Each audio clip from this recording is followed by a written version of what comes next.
What is up, everybody, and welcome back to the show of hurt feelings, disagreements, debate, and controversy. This is the House of Habit Top 10.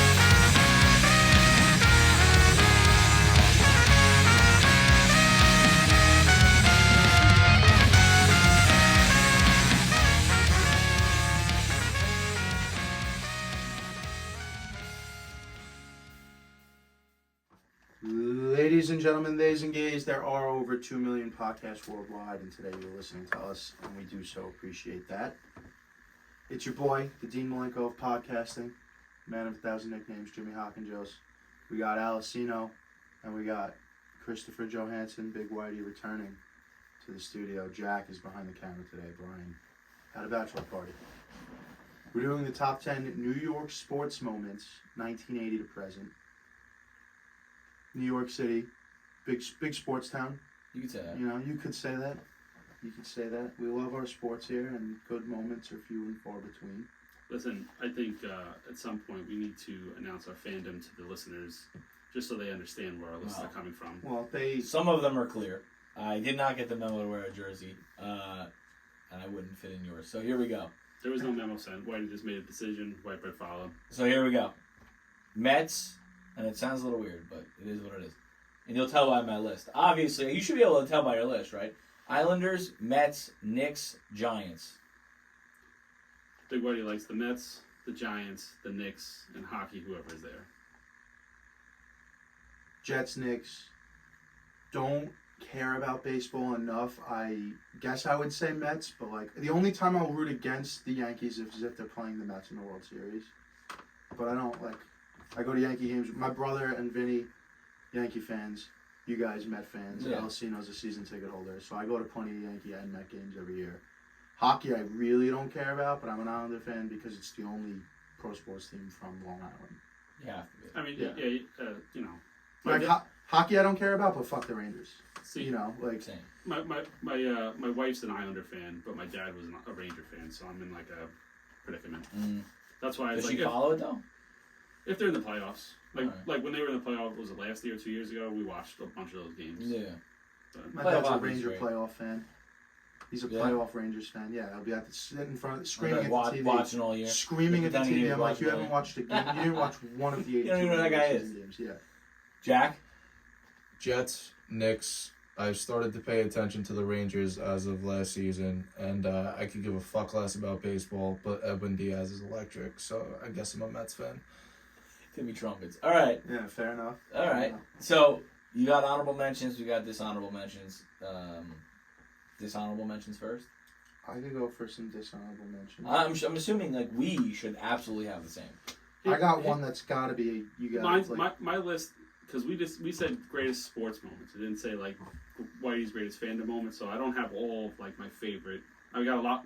Majority of it's my favorite, but I'm just saying like I tried to be fair. Oh, I've got a bunch of shit I don't particularly care about. I like, tried to be there's fair with my list. At least a couple Be of fair. things. No, I have only things that I. I have really care things that I about. That's wasn't fine. there for. Listen, that's what we're here for.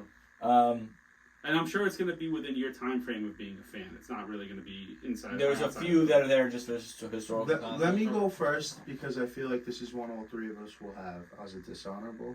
Might not be though. December 3rd, 2017, Ben McAdoo benches Eli Manning and starts Geno Smith, snapping the 210 consecutive start streak that Eli was on. Absolutely egregiously terrible on all accounts. Here's the thing. I was going to say something real quick. There's a lot of moments that I should have on my dishonorable mention list that I don't because I legit blocked them out. I legit blocked that out. I blocked that out too. It's so. I mean, it's I didn't even so think- egregiously bad. I though. totally, No, listen, listen. totally forgot it. You're saying it, and like immediately my blood pressure like went up because And like the worst part about it is that this idiot with his fucking slick back hair. Who does he think he is? Gordon Bombay and the Mighty Ducks too? Like, what with his slick back hair and all this fucking nonsense? And we got to see what we have. We know what we have with Geno. He's on his second team at this point at least. Went from the Jets to the Giants. I think that's his Third third team. I think. Yeah. So Seahawks are his fourth team he's with. Yeah. Yeah. So I mean, either way, we're not talking about somebody you drafted and you've had in your locker room for the last 2 seasons. Like we've seen this guy start multiple seasons for the Jets. We know what Geno Smith is. What are we doing? We're not playing for a playoff spot at this point, right? It was a fuck you to everyone. It was It was like a a move to try to save your job, but it ultimately No, cost him his job, right? No. Here's the thing. It was a fuck you to everybody. This was a I'm the man here now, and I'm gonna do what I want. And fuck you, Eli Manning. Fuck you, Giants fans. Fuck you, the organization. Maris, fuck you, John Mara. Yeah, fuck everybody. That's Fuck what that you, Steve decision was. Tisch. I did not watch that game on purpose. Like I legit I was like, I'm not gonna give the game the rating. I'm not gonna watch that fucking game. Fuck that guy. That's how, and like that's why I didn't even think to put that as a dishonorable mention. Like there's a million dishonorable mentions I could have put, but that to me, that's maybe the worst thing I've seen as a Giant fan. But I do have to say, like, good on Eli, because if you remember, they offered to let him go take the first snap and then come out of the game. So, No, and he was like, no. and like, Midwest, pushover kind of Eli, the way he got his New York stripes that day when he was like, "Fuck you." That was the most New York thing he's done. No, but I mean, like, personality-wise, as a New Yorker. Come on. As a New Yorker, personality-wise, him saying, "Nah, fuck you." I didn't even think of that moment, so I blocked it out. I'll give you credit for that. I actually have a dishonorable mention of a Jet. I do too, but go ahead. Little Mark Sanchez butt fumble. Oh, come on. Yeah. See, I blocked that one out. Dude, it's bad. It's bad. Our buddy Nick was there. Yeah. On Thanksgiving. Spent his Thanksgiving there. Thanksgiving game. For those who don't know, right? I guess it's just as simple as the center snapped the ball. Mark Sanchez ran into the center's fucking face, about ass, I should say, and fumbled the ball, and the famous butt fumble. I think that's as bad as it gets. I remember we were at, I think, Jamie's. What year was that? Sanchez is still on the team. It's before 2015. I'll look it up. I want to say it's 2013 or 2014. All right, so if I'm not mistaken, and I could be mistaken, I think we were at Jamie, my wife's family's house, and the laughter that erupted from the non-football fans was phenomenal. November 20. I mean, I'm sorry, Mike, but, 2012. and I'm not a Jet Oh, hater. 2012. I'm not a Jet hater, but like that was like No, I'm not really a Jet hater either. But that was tough. It's man. one of the most Jet things. Well, here's what embarrassing, like straight up embarrassing.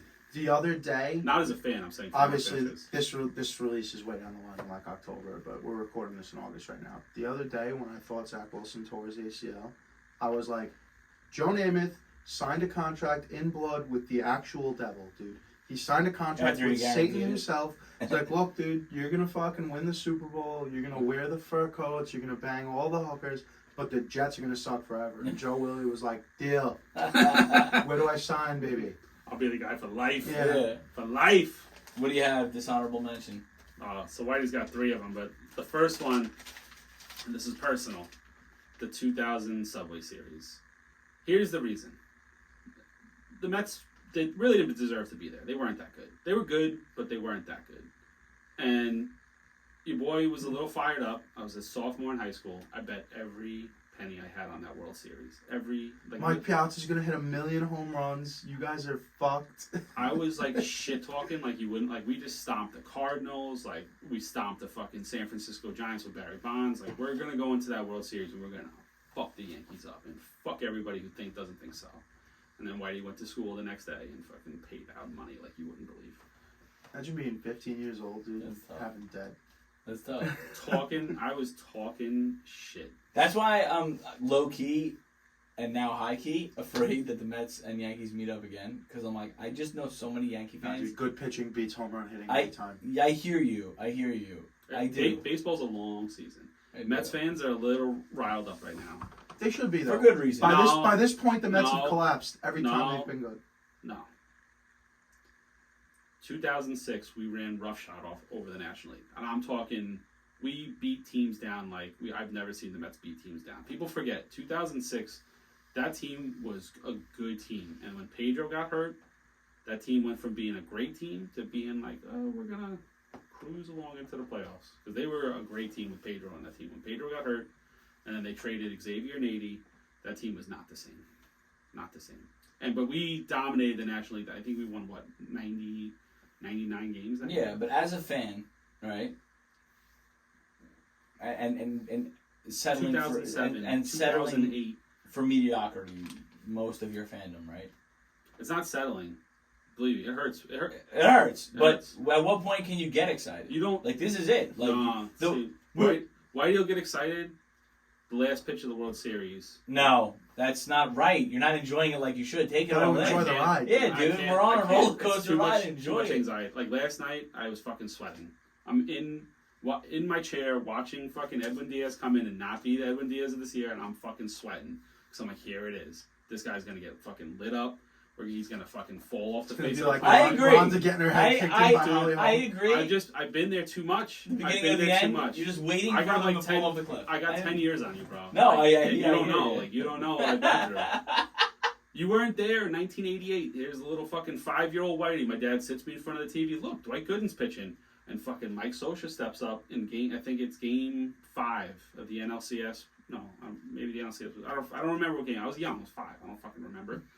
But Dwight Gooden, my fucking favorite player, beside him and Darryl Strawberry, my 2 favorite players. Dwight Gooden hangs this fucking curveball, and the '88 Mets were a good fucking team. Yeah. There was like the '86 Mets, but like a little bit better because Hojo was fucking raking and fucking. We were like good. You know, Strawberry is like Strawberry at his prime, Gooden in his prime. But he fucking lollipops this fucking curveball, and Mike Scioscia fucking annihilates it, and like Shea Stadium went quiet, and it was just like. And like, don't forget about 07, 08. Like, look, we could talk about it for fucking. I just want to years, ask you bro. one thing, because at time of recording, right, it is August 14th. Okay, by the time of release, it'll be October. So there's a good chance that we can get a hot take or a cold take out of you right here. No. And I'm going to tell you something. I'm going to tell you something right now, and you can Go ahead, ask me you the can question. la la la la la. I'm gonna say a statement, and you can say true or false. This team right here is the greatest Mets team of all time. No. They're not better than 86. No team is better than 86. This I don't care. Met team right here is the greatest Met team of all time. Oh, God. Right now, no matter what, No, this is my hot take that when we look back you're on this saying this is going to age at fine by the release, time this at releases. release, this is going to age so well. They might have 108 wins and top the 86 team, and then statistically be the best team. Just because they didn't, bang people in the locker room and This do is the coke problem. this team. This is the problem. They don't know. No, we know, but I'm just saying that team was different. Scherzer, DeGrom, Alonso, and they're all going to make it to the end of the year. You're saying no problem. Nobody's going to. I mean, you No, see now. DeGrom's not going to make it. I think they are all going to make it. I think the fear. Dude, you're hurting yourself here. No, Pump the brakes. Pump the brakes.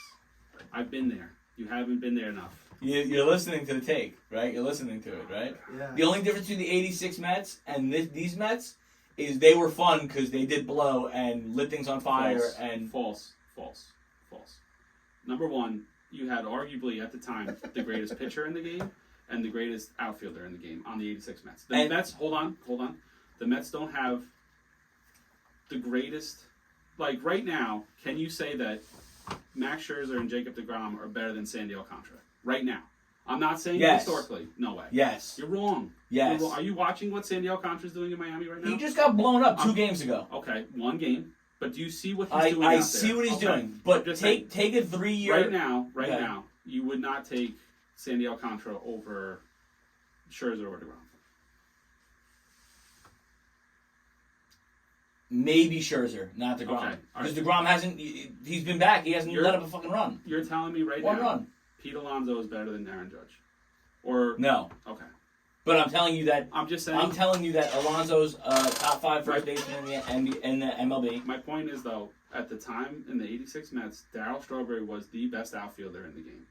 Dwight Gooden was the best pitcher in the game. Yeah. Gary Carter was the best catcher in the game. Keith Hernandez was the best first baseman in the game. They had 4 of the top players in the game. That team was. I hear you. If they were not doing coke and not partying and drinking, they would have won 140 games. So you're agreeing that they were the 86 they were Mets. fun like that. They were. Oh, I'm not saying Okay. they weren't fun, but I'm saying if they were not partying and they were doing what they were supposed to be doing, that team could have won 140 games. That's how talented they were. Doc was a fucking alcoholic. You had Lenny Oh, Dykstra on yeah, that team. yeah. Lenny Dykstra if Lenny Dykstra like stayed sober and straight, that guy would have been like Ricky Henderson. Like he was the second coming of Ricky Henderson. Yeah, Like, I'm I don't think- biased. Didn't do coke one time, dude. You No, know? I mean I'm just saying that team was a Yeah. was a special team. Like I'd say it. this team is a great team. They're better than 06. They're better than 06. They're better than 15. They're better than 2099, they're about the same. But historically, they are chasing the same record. They're chasing the best record ever. No, that's fine. But they haven't got to the playoffs yet.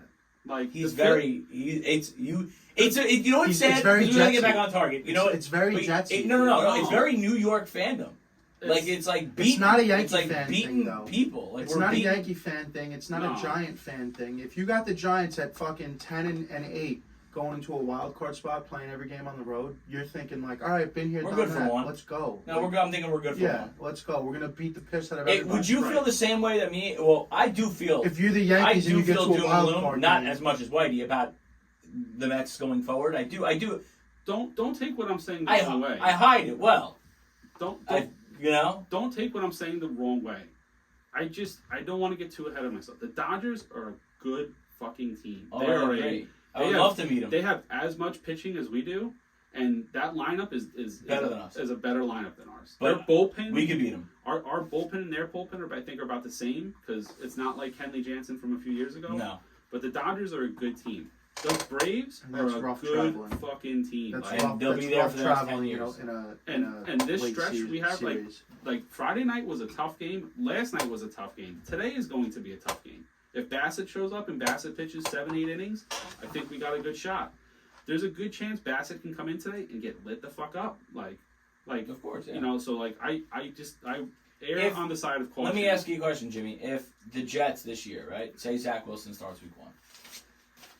If by week 10 they're 7-3, are you like If we're- by week 10 they're 7-3, I'm on the board because their schedule is a cupcake at the end. No, I'm saying are you like we have a legit chance at Yes, this thing, yes. or are you like something it's going to fall? We have a legit chance of getting there. The house of Well, cards falls. As far as what would happen in the playoffs, who could say? Most they're So one of you're the just youngest in the optimistic. NFL. You're not like a No, Met no. fan. The reason that I would be optimistic in this season, in what you just gave me, is because you cannot show me a harder first 10 weeks in the NFL than the Jets have. If they're 7-3, if they've got to be in the The top. Giants' schedule is pretty tough. They play the NFC North to their first four, AFC North their first 4 games. Baltimore, Cleveland, Pittsburgh, Cincinnati, then Miami, then New England. But that's every other year for them, though, isn't it? They're all every third year, right? what? Oh, you're right. Every other year, yeah, every other year. Yeah. What? 'Cause it's No, like- every third, right? You pay your division and then it's one team, right? It's every third year, yeah. Every third Oh, year, so it's every yeah. third year. Okay. But it's not all 4 games in a row usually like that. Their first 4, it's Baltimore at home. No, at Baltimore, Cleveland at home, at Pittsburgh, in Cincy, I believe is how their first 4 Yeah. games go. That's not Then they got Miami and New England. that's not a bad travel schedule for them though. No, but those are all tough teams. I'm not saying It's a they're not tough. teams. It's a tough. I think they got the Patriots twice in the first 10 weeks. Jets are going to be okay this year. I think they're going to be okay. You know what I mean? Like they're going to win some games. They're going to lose some tough games. But then on the tail end of the schedule, they've got like Jacksonville and fucking Chicago and like easier games. Oh, I was just curious. We are off the rails. way off the rails. We're I'll off go the with rails. my next This is and not final. easy. Go I'm ahead. gonna, I'm Do you gonna have finish this dishonorables, take. Jack? Butt fumble. right. To finish your take on this hypothetical of 7-3, I'm going to tell you very simply. If the Jets are 7-3, it's either showtime or no time for Broadway Zach. So Broadway's. he's He's Mormon Mahomes is what I call him. whatever it is, dude. It's showtime or no time. And if it's showtime, dude, riding it out. I have no regrets. All right. None. It's If on- they're Honorable 7-3, 10 weeks through the year, I'll hammer them to win the Super Bowl. You heard it here first. I'll dye my mustache red and I'll bleach my hair blonde. 7-3. Oh, fuck you. Yeah, you're probably right. Right now. That ain't gonna happen. Say it again. Say it again so it's true. I will dye my mustache red, neon red, and I will dye my mullet blonde if the Jets are 7-3 by I'd love week to see 10. that. It's not gonna happen. Damn. But It would be amazing if it And if it does happen, fucking I'll go to a game and looking like No, I don't want you that to go to a game. I want you to go to work. Go ahead. Yeah, go to work. Yeah. My second and final dishonorable mention, April 25th, 2009. The New York Jets trade pick 1752, Kenyon Coleman, Abram Elam, and Brett Ratliff for the 5th overall pick in the draft and select Mark Sanchez. Hated it then, hate it now. You could have sat at 17 and had any slew of players. I believe Percy Harvin went at 18. The 05 in draft? that 09. Oh, Nandra, sorry. He wound up being a Jet anyway. Yeah, but towards the back end of his career.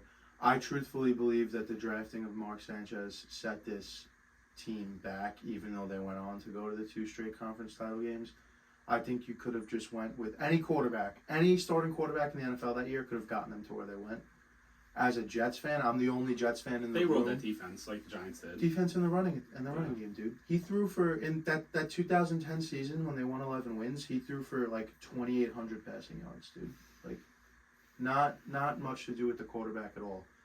But I'm the only Jets fan in this room that was there, that remembers. Jack was there, but like, you know, little kid, wasn't really watching, didn't know what he was looking at. Anything above 3rd and 3, I was convinced we were punting every single time. If it was up to and if you remember that team too, they won 5 games at the end of 4th quarter or in overtime that year. So they won 11 games, but it could have very easily have been like a 8-win team, 7-win team. That was exactly what Rex Ryan wanted. He got it. He got the. Yeah, I know, but like any quarterback could have done that. Yeah. I mean, I'm not Like, discrediting that. Yeah. I think like any above average quarterback, they would have won a Super Bowl. I really do. It's a fair dishonorable mention. All right, so I guess I got 2 more. I'll just do them both real quick. I have the 2004 Yankees collapse. I think that series is remembered more for the Red Sox comeback than it is for the Yankees collapse. But if I was a Yankee fan, that would haunt me for the rest of my life, regardless if they won another World Series or not. But go ahead, explain, because You're up 3-0 against your arch rival. Like, bury them. Fucking finish them. so there was nothing that happened that actually didn't go their way. You're saying like The you know what bloody I mean? sock didn't go their way. The whole series didn't go their way. Like, David Ortiz became a legend. You know, Kurt Schilling became a legend. It's remembered for the Red Sox more than it is for the Yankees. But that's a monumental collapse. It's like the first time it ever happened. Yeah, it Didn't was. he hit a walk-off grand slam in that series? Yes. I mean, it's just. I think it should be remembered the other way around. Like, as New Yorkers and being in New York, that's like a tremendous black eye on our sports history. Yeah. You lose to your arch rival in Game 7 after being up 3-0, and it's the first time it ever happened. I truly believe you only have to win 3. When you're down 3-0, you just have to win 3. Once you get to that Game 7 and it's 3-3, the other over. team It is was over. reeling. It The was other team is over. like, what the fuck is It was going on so- here? Like you said in the beginning, top of the show, I don't really give much fuck about baseball at all. Now that I'm getting older, I watch it more. But yeah, as a kid, do not care. Yeah. I remember where I was the bloody sock game. I remember watching that game. Which game was that? Game 6, I believe. Yeah. So I remember In watching Yankee that, Stadium. and then I guess I remember watching. You Game have 7 too. You have 2 games at home. You finished that series. You have your I don't remember who pitched those games even, and that Yankee lineup was stacked. Like that was like Jason Giambi and Derek Jeter and A-Rod and Sheffield. Like they had Jorge. they had like a deep team. Like they should have buried them. So, and then my last one, just because it hurts bad, is the 2000 Super Bowl. I don't even have to go into it. Yeah. Shit kicking, dude. And I remember that one too. I clinic. I rushed home from work to watch that. It was after the 41-0, like that 41-0 NFC Championship game when we went out and shut out the best offensive team in the league that year and put up a 41 spot on them. I'm like, oh, we're gonna go fucking trounce the Ravens. Good luck. And then fucking Kerry Collins might have found that bottle of Jack Daniels before that game or something. I don't know what happened. That's the perfect example of what I was talking about before with Sanchez. You remember the quarterback of that Ravens team? Trent Dilfer. Trent Dilfer could get it done. That 2000 Ravens team. Dilfer was better than Sanchez. That's what I'm saying, Yeah, though. yeah, But yeah. Dilfer is not like No, but is he a was- Hall of Famer.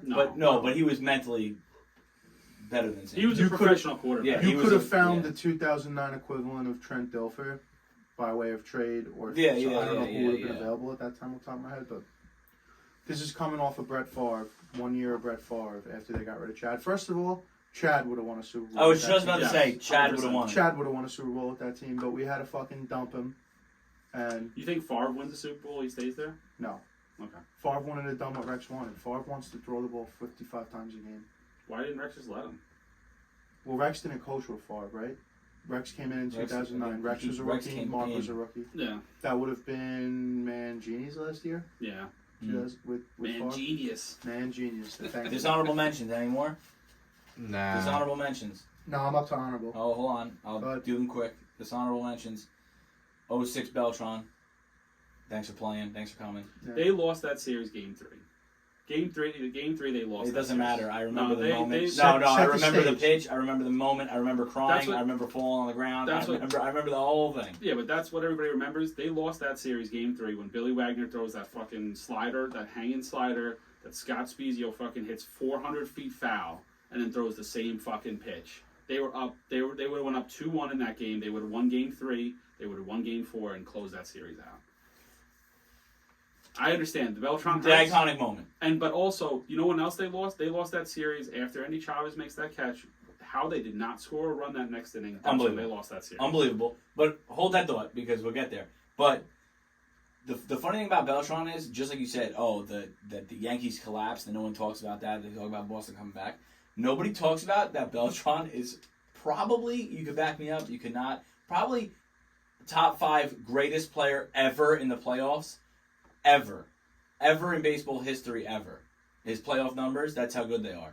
And yeah, he's he one just of got the- caught holding the bat. yeah. And No he'll thanks. Listen, always I'm just looking. Adam, he'll always but- be known as that. The people also forget Adam Wainwright was Oh, filth. That was Yeah. a fastball too, right? Babe No. Ruth wasn't hitting Oh, that no. fucking Terrible. baseball. Oh. Babe Yeah. Ruth wasn't hitting that. No, no, no. I It don't was, know it why I was, thought it was like it right was down this the- 88-foot No. breaking ball that he was The just shit was like, yeah. It was like a like- 12-6, just thanks for playing. and you saw him. He was like, oh yeah, fuck. he knew it. Yeah. It was 3-2 count though. No, Yes. you gotta swing. Anyway, This is what they teach you when you're Listen, 6. if it's When the close- ball's 10 feet above you and then drops. no, in, it was nasty, but it doesn't matter It's because like- it is what it is. And Go you in got that caught batter's looking at box. it. Go in that batter's box and watch Adam Wainwright's that hook that he throws Yeah. is unreal, bro. It's a 12-6. So I'm not yeah. defending Beltran. Swing the fucking bat. No, no, no. No, I'm just- I'm sure it's crazy. I'm not Carlos Beltran one, but I'm just saying, like, I stopped playing. I Couldn't stopped. tell, thought he was. I played baseball probably like ages 6 to however old So you were never in saw the 5th grade. curveball. No, I Yeah. saw mostly like.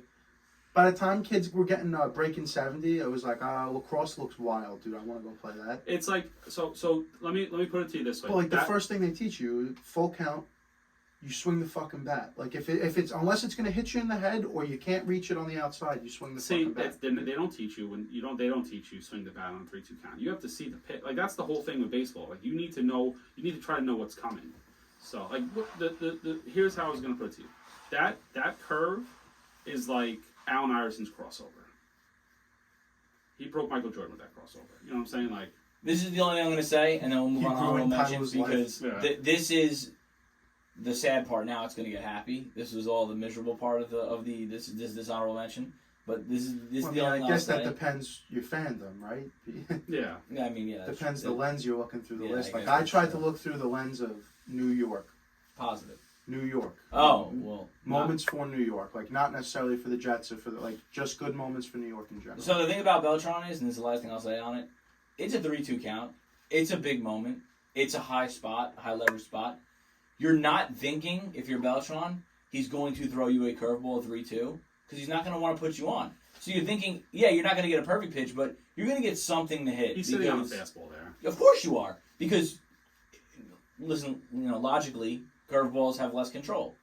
So you're thinking he's not going to want to walk me. He's going to pitch to me, and it just Wainwright had the balls and it worked out that way. Anyway, here we go. Honorable mentions. It's going to get a little happier now. Andy Chavez robs the home run. It cannot be further or make a list or go higher because they didn't win. But that is one of the most iconic moments in Mets history that I can think of. I couldn't put it on there because that game hurt too much. Yeah, it hurt. That game hurt. It hurt. What was this? When Andy Chavez went over the Game- same what game. year? Game Oh, 7. same series. Game 7.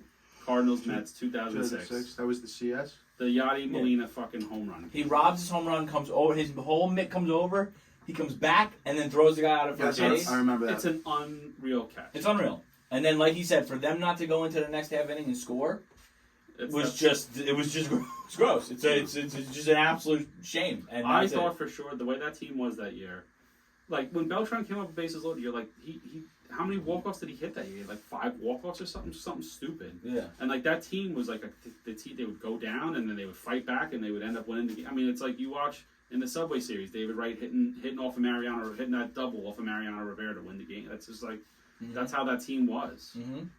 But to not score in that half inning, it was so unlike that team that year. I have one more Met one, and I'll just should I just rate You can go ahead. do them all? Yeah. All right, so we got Andy Chavez, we got the Wilmer Flores.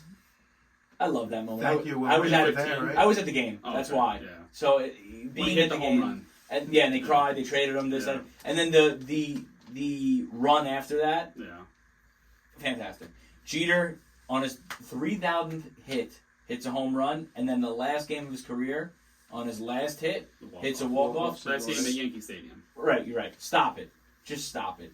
Guy's storybook through and through. I'm not the biggest Jeter fan, but storybook And through the and through. cleanest, one of the cleanest New York superstars. Can't do it any better than him for you that can't long. touch that guy. He's And, he's banging a lot of girls. Dude, Banging a lot. yeah, we know that, 100%, but he but never. there's no one ever threw dirt in his accusations, name. There's no, No yeah, one. he's never been in the paper. Last he's thing, dead. Last thing, Yeah. and you might remember this, Baby Hawk. Linsanity. I'm gonna give it an Oh, honorable wow, mention. really? Yep, for just what happened. Couldn't do it. Yep, I had to. Couldn't do it. Oh, I could. It's You put it on there? Oh yeah. it's interesting because well, if you put it on there, we'll talk about it. All right.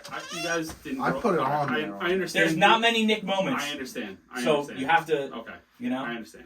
We're talking fucking Yeah. Easter Sunday. Carmelo Anthony No, almost I- made the list. Yeah, that's Carmelo where Anthony on Easter Sunday. I forgot about that's that. where moment. you're at, dude. We still I know. like to I this know. day. Anyone shoots a long jump shot, and you're just like Melo on Easter. Yeah, you know what I mean. Like we have few and far between good No, moments. Melo here. on Easter was Different, Yeah, it different.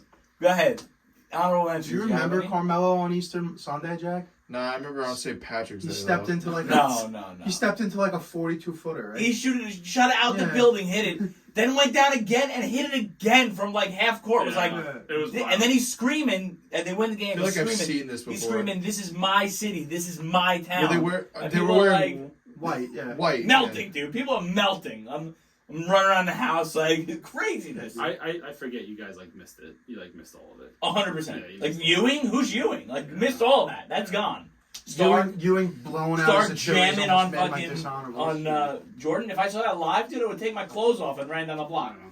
It was different. It was I just know. different. Reggie I Miller get it. game, dude. I'd hang myself if I watched that happen live. Oh, I didn't say that. That was 9 my other points in dishonorable 9 mention. seconds. Again. Reggie stuns Knicks, but we're Again. not going to get into No, that. I don't. I Tell let's not- Spike Lee let's to not choke get white on going. it. It's Spike Lee's fault. No, Spike No, Lee told That's him. Spike Lee's fault. No. Shut the fuck up. No. Spike Lee fucking poked the dragon, dude. It's the guy that doesn't play his fault. Yeah, because he poked the fucking dragon. No. Somebody on the He Knicks looked could at have. First of Reggie all, Miller and first of all, said, it's "You're a fucking fucking poke the choke." bear. No, listen. Poke the dragon. What the fuck is that? Spike Bear. Lee went to Reggie Miller and said, "You're a fucking No. choke job, dude." That's That's why not- Reggie did it back to him No. after. That's It's not what I'm Spike talking Lee's about. fault, though. It's the guy like.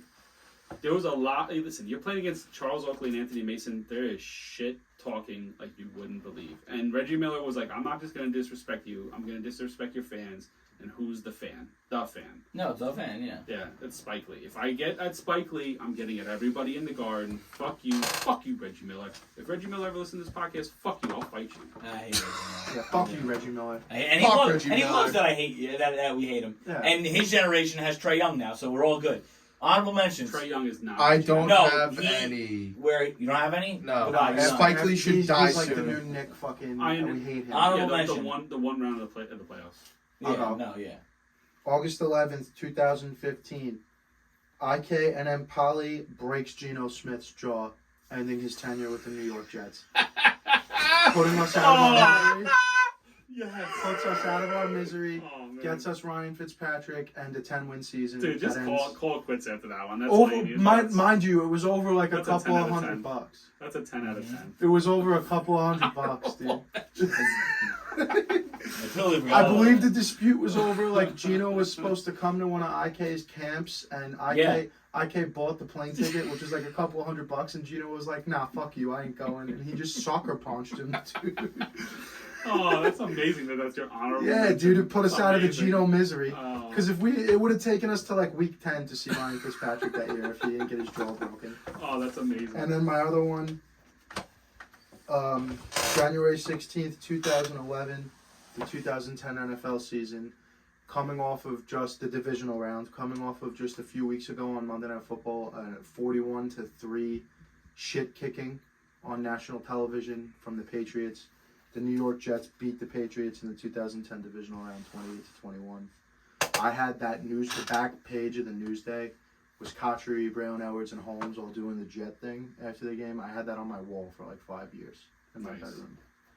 great moment. I mean, you know, we wind up going on to lose to the fucking Steelers the next week, and it is what it is. But you know, that was everyone. The Jets should have been dead to rights that game. Yeah. All right, I'm okay with that. Honorable mention. All right, I got 3. So I got Carmelo Anthony to the New York Knicks. Gets traded to the Knicks, changes the franchise. You gotta bump those numbers. You gotta up. get that way up there. Listen, you'll see on my list. I got 41-0 Giants over the Vikings. Best offensive team in the league. We shut them out and dropped 41 on them. I mean, it sucks because we didn't win the Super Bowl. And then I got Dwight Gooden's 1985 and Jacob deGrom's 2018. 2 of the most dominant seasons anybody's ever pitched. You look at Dwight Gooden's numbers. He was 24-3. I think 21 of the 24 games were complete games. He struck out like 300 and something batters that year. He was just lights out. This is Doc. Yeah. That's Doc in 85. Like just DeGrom won 500, but Yeah, he's averaging 1.3 handles of booze a night. no. Dwight was a cocaine guy. Coke. Wasn't drinking with the Big, coke. no, big, No, well, just Coke. maybe, He was a but Coke. he He was a Coke guy. And then Jake DeGrom, you know, the number that's just astounding to me is the fact that if they scored 3 or more runs, he would have won, I think, 32 games that year, and just was dominant. I mean, he went to the mound. Mets didn't win the games because they couldn't score runs at all. Didn't he have a crazy WAR that year? His numbers across. If you, I don't have to pull up his numbers. They were insane. It was insane. The year that he had, he also struck out like 200. Honestly, for the better part of 2 years, he was the greatest pitcher on planet Earth by a wide margin. And that's But why it was like quiet though because everyone was all excited about Harvey at this point. And No, DeGrom was- Harvey had ended. Harvey was Oh, done. Harvey But it was done quiet at this because they weren't winning games. But I like when Harvey was the Dark Knight and doing all this Oh, shit. yeah, he Like, was- DeGrom was very quiet. He won Rookie of the Year. All right, The you better want pitcher. Like Yeah. Harvey, when Harvey insanity was going on with the Mets, I feel like When was he the won third best Harvey, pitcher when in Harvey the Sandy was going on, he won Rookie of the Year, Jacob DeGrom. Yeah, and Just, wasn't Matz better than Harvey too that year? I mean, at the end, Yeah. everyone was doing. You want to hear I'm better something? than Harvey. So 2 things real quick. I also forgot I had one more, but I'll go when you're done. No, I'm sorry. Just 2 quick, No problem. 2 quick stories. So I told the story. My grandfather, huge Yankee fan, moved to Arizona. The Yankees training facility was in Arizona. Called me. I've told the story before. I'm just gonna tell it quick. Told me he's like, I went to spring training today. He's like, there's 2 players that you need to go and get all their baseball cards. Get every single rookie card you can find. Homer Bush and Derek Jeter. He struck out on the one, but on Derek Jeter, 100% right. This is in 1992 or 93. So way before Jeter was Jeter. Jamie's stepfather, Frank, the diehard of the most diehard Met fans. He and I were talking the Mets. This is back in 2013. Harvey was all the rage. He said Harvey's not the guy. There's a kid down in the minor leagues. He used to be a shortstop. They converted him to a pitcher. He's lights out. His name is Jacob DeGrom.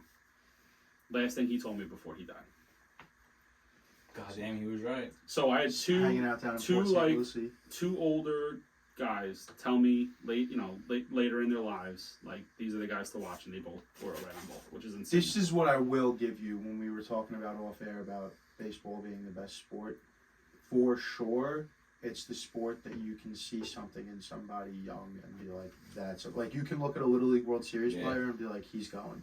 Yeah. Football, basketball, a million things could happen. How many guys should have been the guy, but one wrong cut. Remember, basketball, and you you're got to be 6'5". Like you have to. That's the other thing too. genetically be You can't fucking- teach 6'8". That's why Curry's all the rage right now because anyone could be Steph Curry.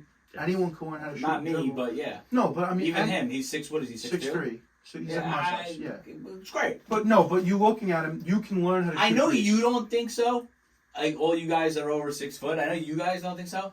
But like, cause you're like, oh, 6'2", 6'3" to me, and then you're like, nah, 6'5". Yeah, we're the size of a point guard. Like you're like 6'5". That's 2 inches. Like whatever.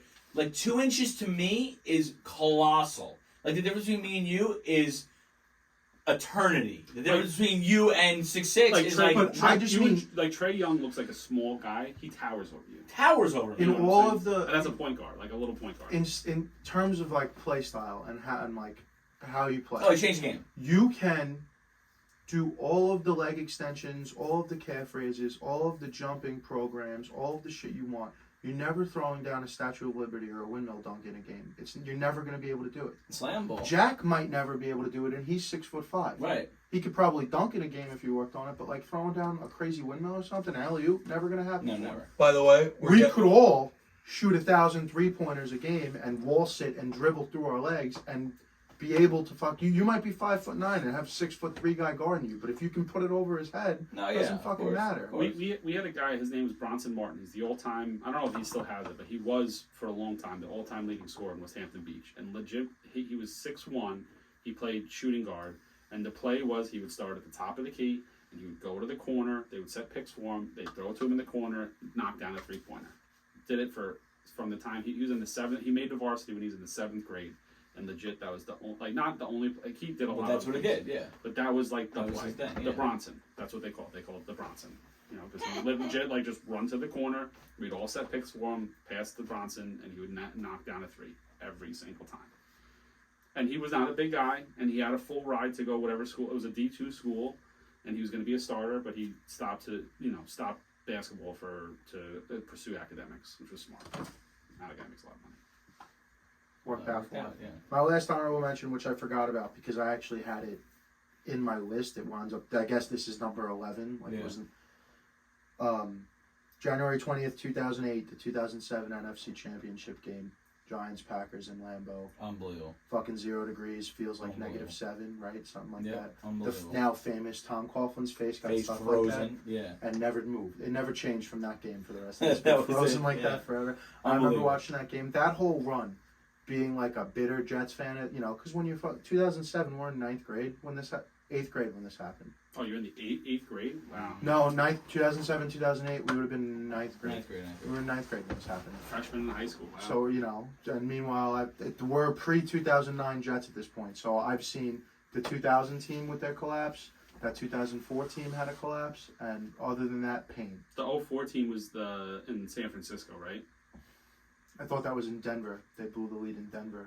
Oh, no, that's 98 I'm thinking of was Yeah. Denver. 04, San Francisco, they wouldn't have played in the playoffs because that's NFC. Oh, you're talking about the Jets. Yeah, I'm talking about the Jets. Yeah. So, being the bitter Jets fan that I am, like, you don't want to root for. I don't want to see fucking the Giants like do well when I'm dealing with that. That's the same year we have. That's our last year when we had like. I can't remember if that was the year we had Favre or if that was the last year with like the Brooks Bollinger, Chad Pennington. We used like 6 quarterbacks. That Yeah, year. I don't know. Regardless, Jets are terrible. By the time we get to this game, I'm like, let's go Giants a little bit. That was a great game. Then they won on a field goal. They won a field goal. And meanwhile, They missed a field goal, too. because my Did they man's miss a field goal? Yeah. because the wind was crazy, right? But And the game it's like before that was the kicking a punt. fucking rock. Yeah. Was the San Francisco 49ers when he fumbled the punt. Yeah. Yeah. Wild. That whole run was wild. No, Which no. is- The game no. before was the Cowboys game when Brandon Jacobs scored that touchdown. No, the and he Niners fucking fumbled the kick in smoked 2012 in the 2012. 2000. Oh, that was 2012. Yeah, I yeah. see. No. That was the Dallas Cowboy game when Brandon Jacobs scored that touchdown and he went over and smashed the ball against the game clock. Oh yeah. Oh yeah, I was like, Fucking oh Brandon man, Jacobs, man. I remember I was at my friend Kevin Hutner's house. We called him Babbles, and Babbles lived with like two other guys, and they had this giant party, and it was like half Cowboy fans and half Giant fans. And your boy was wasted. And after Brandon Jacobs scored that touchdown, I was fucking crotch chopping all the fucking. Well, so if we're Cowboy 14, fans. you're 24 at this point. So you're like Oh, I was getting after it. getting after it. Like Yeah. sports still Prime. matters. Oh, Sports yeah, gambling yeah, is yeah. probably Yeah. at a This high is it. point for Yeah, your crew. this Yeah. is it. I remember I got off of work. I brought a 30 rack, and like we had to go back out to get more beers. And there was Nice. beers. It was like one of Good. those days. You know what I mean? For sure, yeah. You're good. Yeah, that's it. We're ready for 10. All right. Who starts? You want And me the to start? longest top 10 of all time. Here it goes. I'll start and I'll make it quick because this is just there to be there. Out That's of just kinda my pure 10 too. respect. 1994 Rangers Game 7. Messier gets it done. Yeah. Go ahead. I'm moving on. Oh, you're an Islander fan. I'm Yeah. okay. But I have to. I'm just gonna put it in there because whatever. Number 10, 2008, David Tyree helmet catch. David Tyree is irrelevant outside of this catch, and that's why it's at number 10. James, go. All right, I'm not. We have time to get to it, so let's not even. My number 10. The reason it's number 10 is because although it happens in New York, it's a national moment, not really a New York moment. February 22nd, 1980, Lake Placid, New York. The Miracle on Ice. Do you believe in miracles? See The now. last time we'd ever see. The last time we'd ever see amateurs play in the Yes. Olympics. Meanwhile, the USSR at the time literally has their best people doing it all that I matters had to it them. there, and I erased it because I didn't know if it was a. I figured it counted because it happened in New York, but I Yeah, left it. I'll give it to you. You know, But now it's not. It should have a place on this list at the end, and it's not going to. well, Probably it's a not. national, it's an American sport. I know. No, That just happened to No. take place in Lake you're right. Placid. I thought about it. I was like, yeah. I'll give it. it's- I'll vouch. Like I'm okay if No, I I'm find saying out. if we're gonna count it, that should be top 5. Like that's one of the greatest Yeah, moments. but- No. This is everybody makes the list the way they make the list. I'm just saying it's. Number Yeah. 10, Whitey. All right, so mine's a little weird. Number 10, it's weird because I asked Whitebread. I said, "Is it just the 4 major sports?" He said no. And as a wrestling guy, I had to pick number 10, WrestleMania 10. I had that and I erased it. So the reason there's a number of reasons I picked WrestleMania 10. Madison Square Garden forever was the home of the WWF. So in my opinion, this was like their last before they went big national. I think WrestleMania 10 is like the last of like yes, they had WrestleMania Like 3 New there, York. but this was like it's felt like an old school WWF show at home. 2 of arguably the greatest matches of all time: Shawn Michaels, Razor Ramon in the ladder match, brother versus brother, Bret Hart versus Bret Hart versus Owen Hart, and also it's like the first WrestleMania they did without Hogan. So it was like this was like the Will jumping they point. survive? This is the jumping off point into the new generation. You know, the HBK, Diesel, Razor Ramon, Bret Hart era, Undertaker. No Undertaker on this pay per view, but still like a big time pay per view. Just set the WWF off into the new era. So, and it happened at the Garden, which I think is. Yeah, I'm okay with that. You So- okay with that? You okay with that, White Bread? Yeah, 100%. Number 9. Jack, you let that fly? I'm with it. He's nervous. Oh, you're gonna be pissed. That's okay though. I'm already pissed at your 10, but here we go. Number 9. Again, this is something that had to be there. Could have been higher had I been older, but my dad always speaks candidly of it, so I have to. The Islanders becoming a dynasty. For sure. The Yeah. day they were crowned a dynasty, he's a huge Islander fan. He's a huge hockey fan. So when he explains to me how good Mike Bossy was and those guys were, and how like literally the point scoring that they RIP did. recently just lost I know. Mike Bossy. I know we lost a few of them in the last Yeah. in the last year, but anyway, that they hadn't lost a playoff series in not 3 years. They lost in the Stanley Cup of the 4th one. Wow. So they almost did it 4 times, but they lost in the Stanley Cup. No, they won 4 straight. The 5th one. They I'm lost. sorry, you're right. Totally, even that's what I'm saying. You're even more right. I know because So- I also. Okay, so We're there's not done talking about it yet. they won 16 playoff series in a row, right? That's what it was. Yeah, I guess. Over 16, which is just now. Had I been able to be a part of it, it would have been higher. Islanders, another team we've experienced nothing but pain with. Oh yeah, For the most basically, part. yeah. No, pain all day. Think about it if you're me, Jets, Knicks, Islanders. Like, what?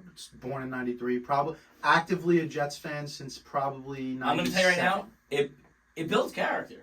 Yeah, I mean, Makes you stronger. I mean, if you're a fan of any other team, it sounds like you'd want to kill yourself if you're a fan of all 3 of those teams. Well, yeah, well, I mean, well, here I am, baby. he's Still Exactly, standing dude. strong. Number That's why 9, it's a character builder. Number 9, Giants beat Patriots again, 2012. I got nothing else. Number 9, James. All right, that's fine. He's making me uncomfortable. My number 9, very similar to what you just said.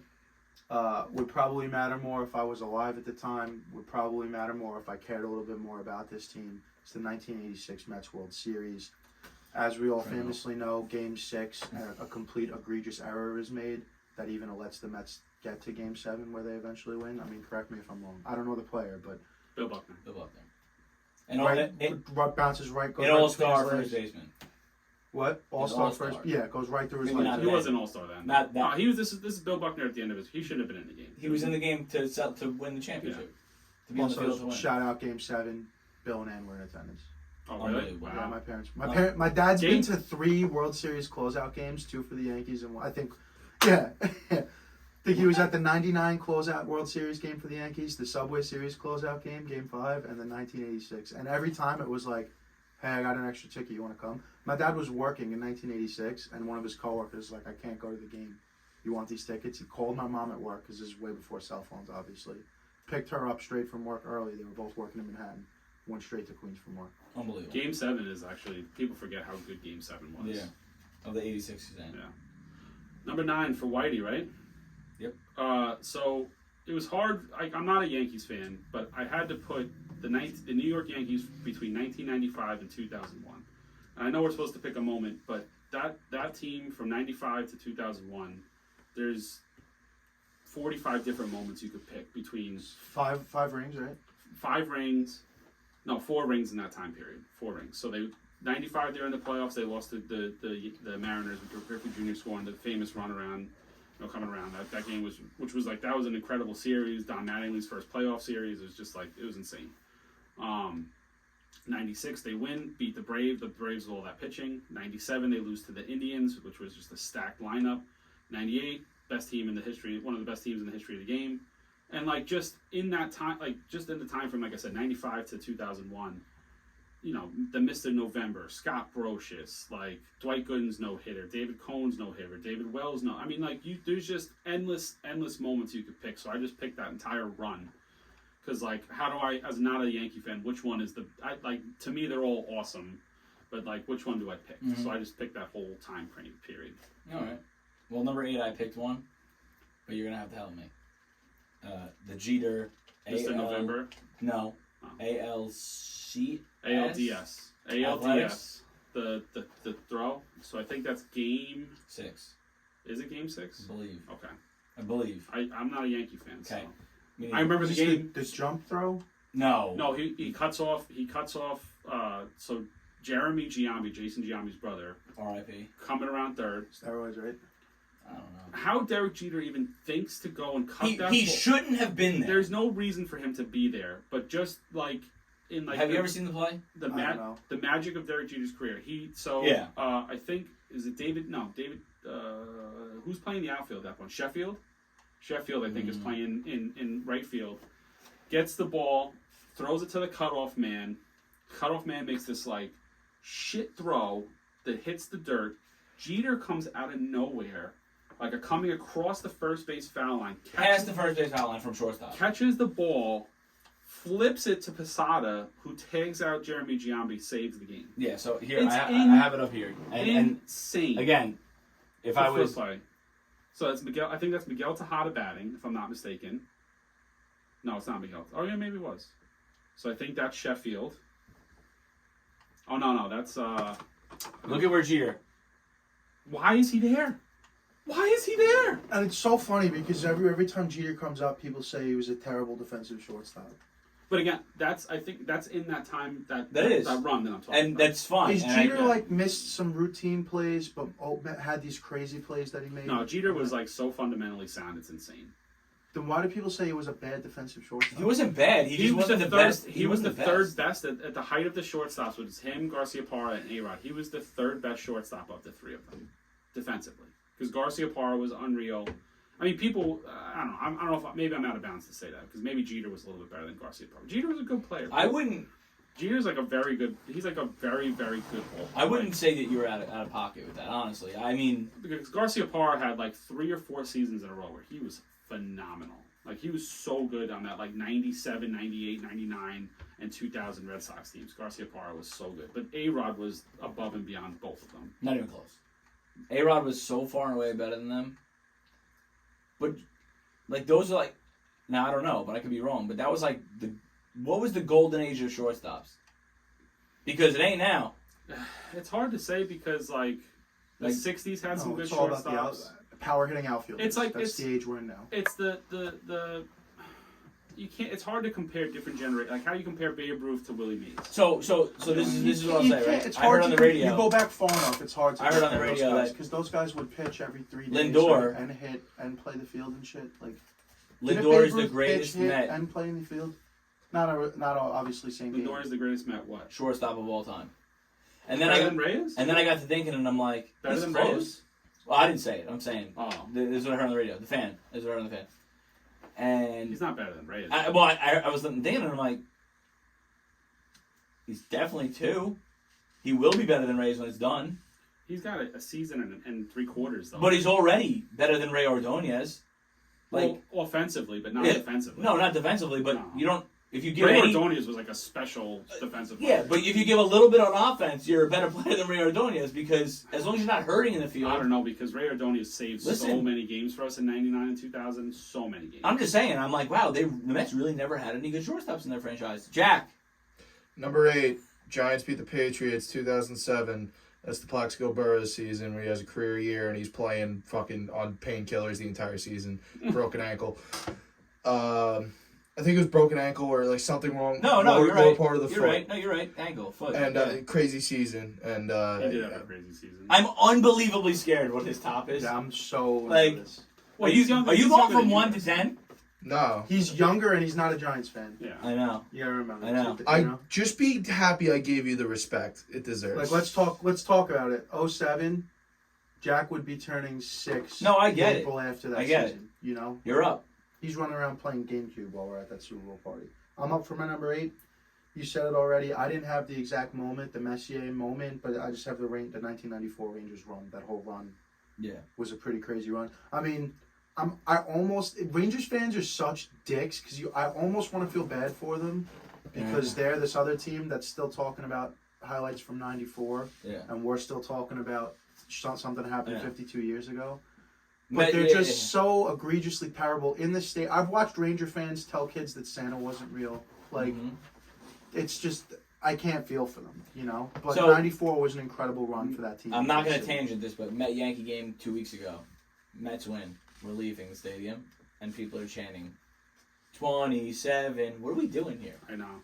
Like, we're. Especially if you're like Jack's age. Fucking, you were 9 years seen old. You one. were 7, 8 years old. Yeah. Like, what are you doing? Weird. Go ahead, number 7. No, number Number 8. Yeah. The 1985 NBA draft. The Knicks draft Patrick The Ewing. cold envelope. Let's go. What do you think? You think it was Hold cool? on, before we do that, You Jack, think it are was you cool? aware of the cold envelope yeah, theory? the corner was like bent on the Yeah. envelope. I'm Well, they aware. said it was No, they frozen. said they stuck it in a freezer. They stuck it so in that a way freezer, and it was cold. the only cold one. Listen, Yeah. we all know, and especially at the time, the commissioner of the NBA, David Stern, knows that if the New York Knicks are a good basketball team, it's better for the NBA. Yes. Agreed. So I think it's I'm always. going to leave it there. I'm just going to leave it there. But what I will say is Patrick Ewing getting drafted by the Knicks forever changed the franchise, brought them into a fairly dominant Eastern Conference team in the playoffs every single year of his career as a Knick. That was the golden age of basketball. Like what else can he say about the guy? I mean, the guy was, he did everything for for the city. He did everything for the organization. In a different era, they probably would have won a few rings. If they had ever gotten him any help, if he had a number 2, him and Charles Barkley, him and Larry Johnson, they got Allen too late. Houston wasn't cutting it. Yeah, I mean Allen Houston, we all love Allen Houston. Late, But come though. on, it's just They should have beat the Rockets, though, but we're not going to get into that. the Rockets were a better team. But they had them. The They had Rockets, them beat. Rockets were a better team. No, they didn't. I watched that series. I watched every game of that series. You They don't did think Ward's tip in? not. No, not Charlie Ward. You talking about? He wasn't on that team in '94. I mean, who missed the tip in? No. The game 7 was John Starks missing. He missed he was like Oh, he was like atrocious, 15. right? He missed like 14 out of 15 3-point shots or something. He was so bad. It was like, and I felt bad. You felt bad for him. You love John Starks. Like he did everything for I us don't that feel year. bad. No, not like a real Knicks fan feels bad for. Because you were still swimming around your dad's Yeah. sack. Here's how I'll explain it. I love the Knicks. They did nothing for me. I never saw anything of that era, but I do know that John Starks is a dog. So I mean, John Starks was like, he had the dunk the year before. Like, I mean, Yeah, whatever. He you dunked felt on The bad. Jordan. NBA was littered Whoa. with dogs back then. Dude. yeah, the whole league was Yeah. just a bunch of dogs, dude. Like I remember sitting there and just being sad, watching. This is your guy, and you're like, come on, just hit one, or just stop shooting them, just dick. no, because he was he was our guy. Like he was our Ewing. Here's the thing: Ewing scored because he had to. Like Ewing shouldn't have been the top scorer on that team. John Starks was should have been the guy who was the top scorer. You know what I didn't add to this list that I'm going to regret later? What's up? The 4-point play. Oh, it's on here. Don't worry. Whitey's got you covered. Thank you. All right. Number 7. Number 7, perfectly put at 7. Carmelo comes home. Oh, I disagree. Carmelo comes home.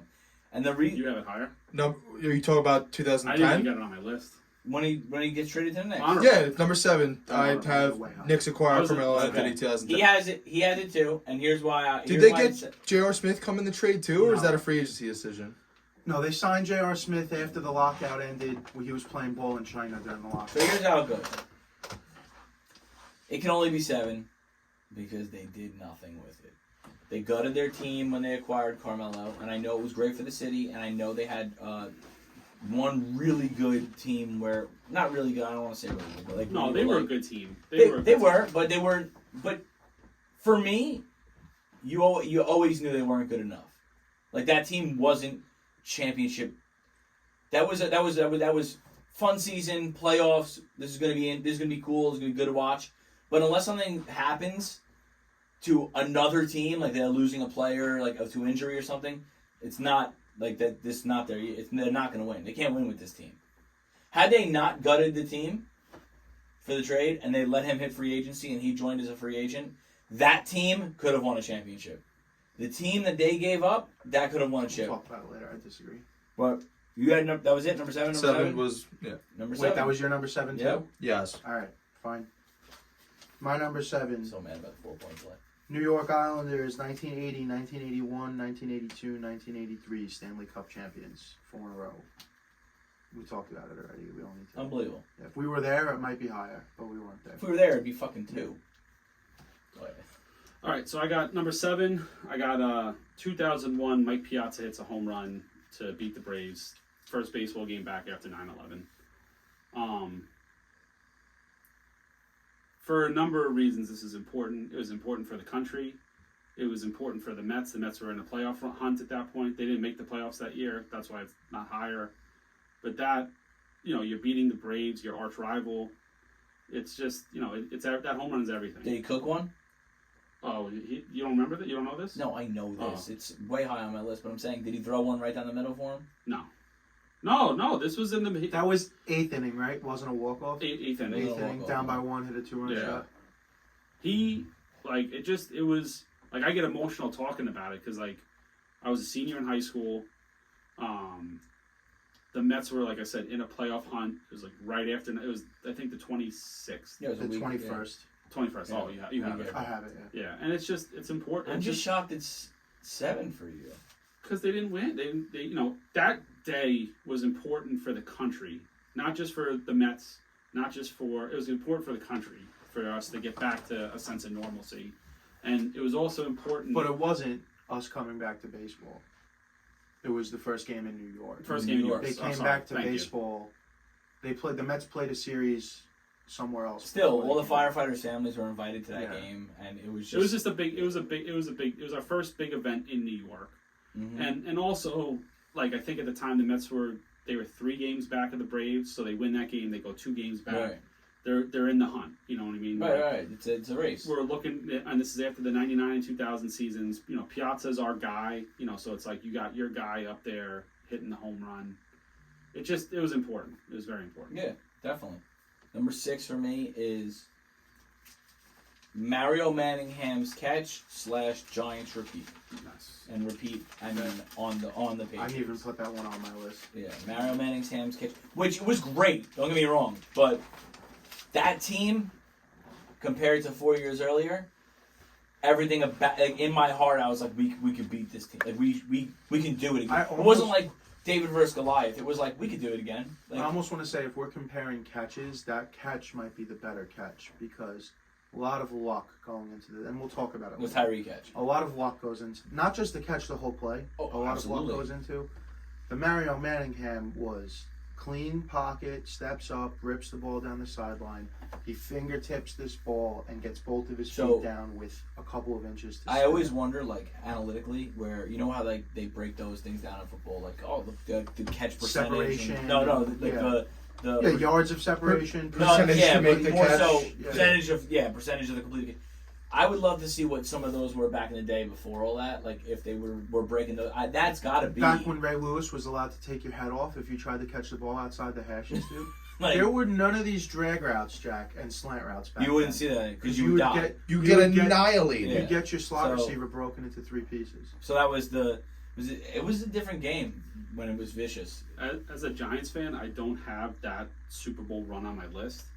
But I will say, in my opinion, and I could be wrong, but this is my opinion, I think I knew that team had a good shot was when Eli took that shot in that NFC Championship game against the Niners, and he got up in his helmet's fucking sideways. Yeah.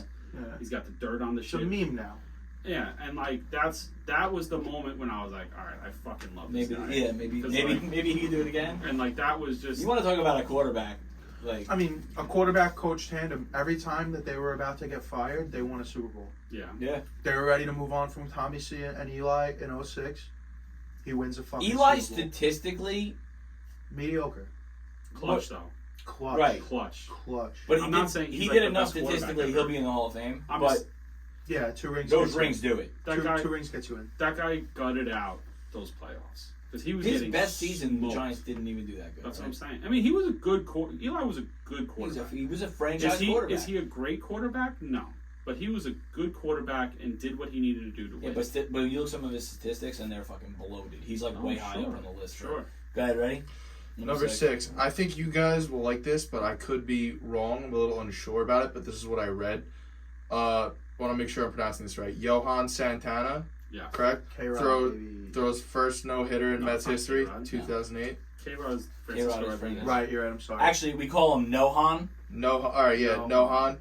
Throws first no-hitter in Yeah, Mets you history, get it? You get 2008. Yeah, I get it. Okay, you're making me nervous. I don't give a fuck about baseball. Oh, take it easy.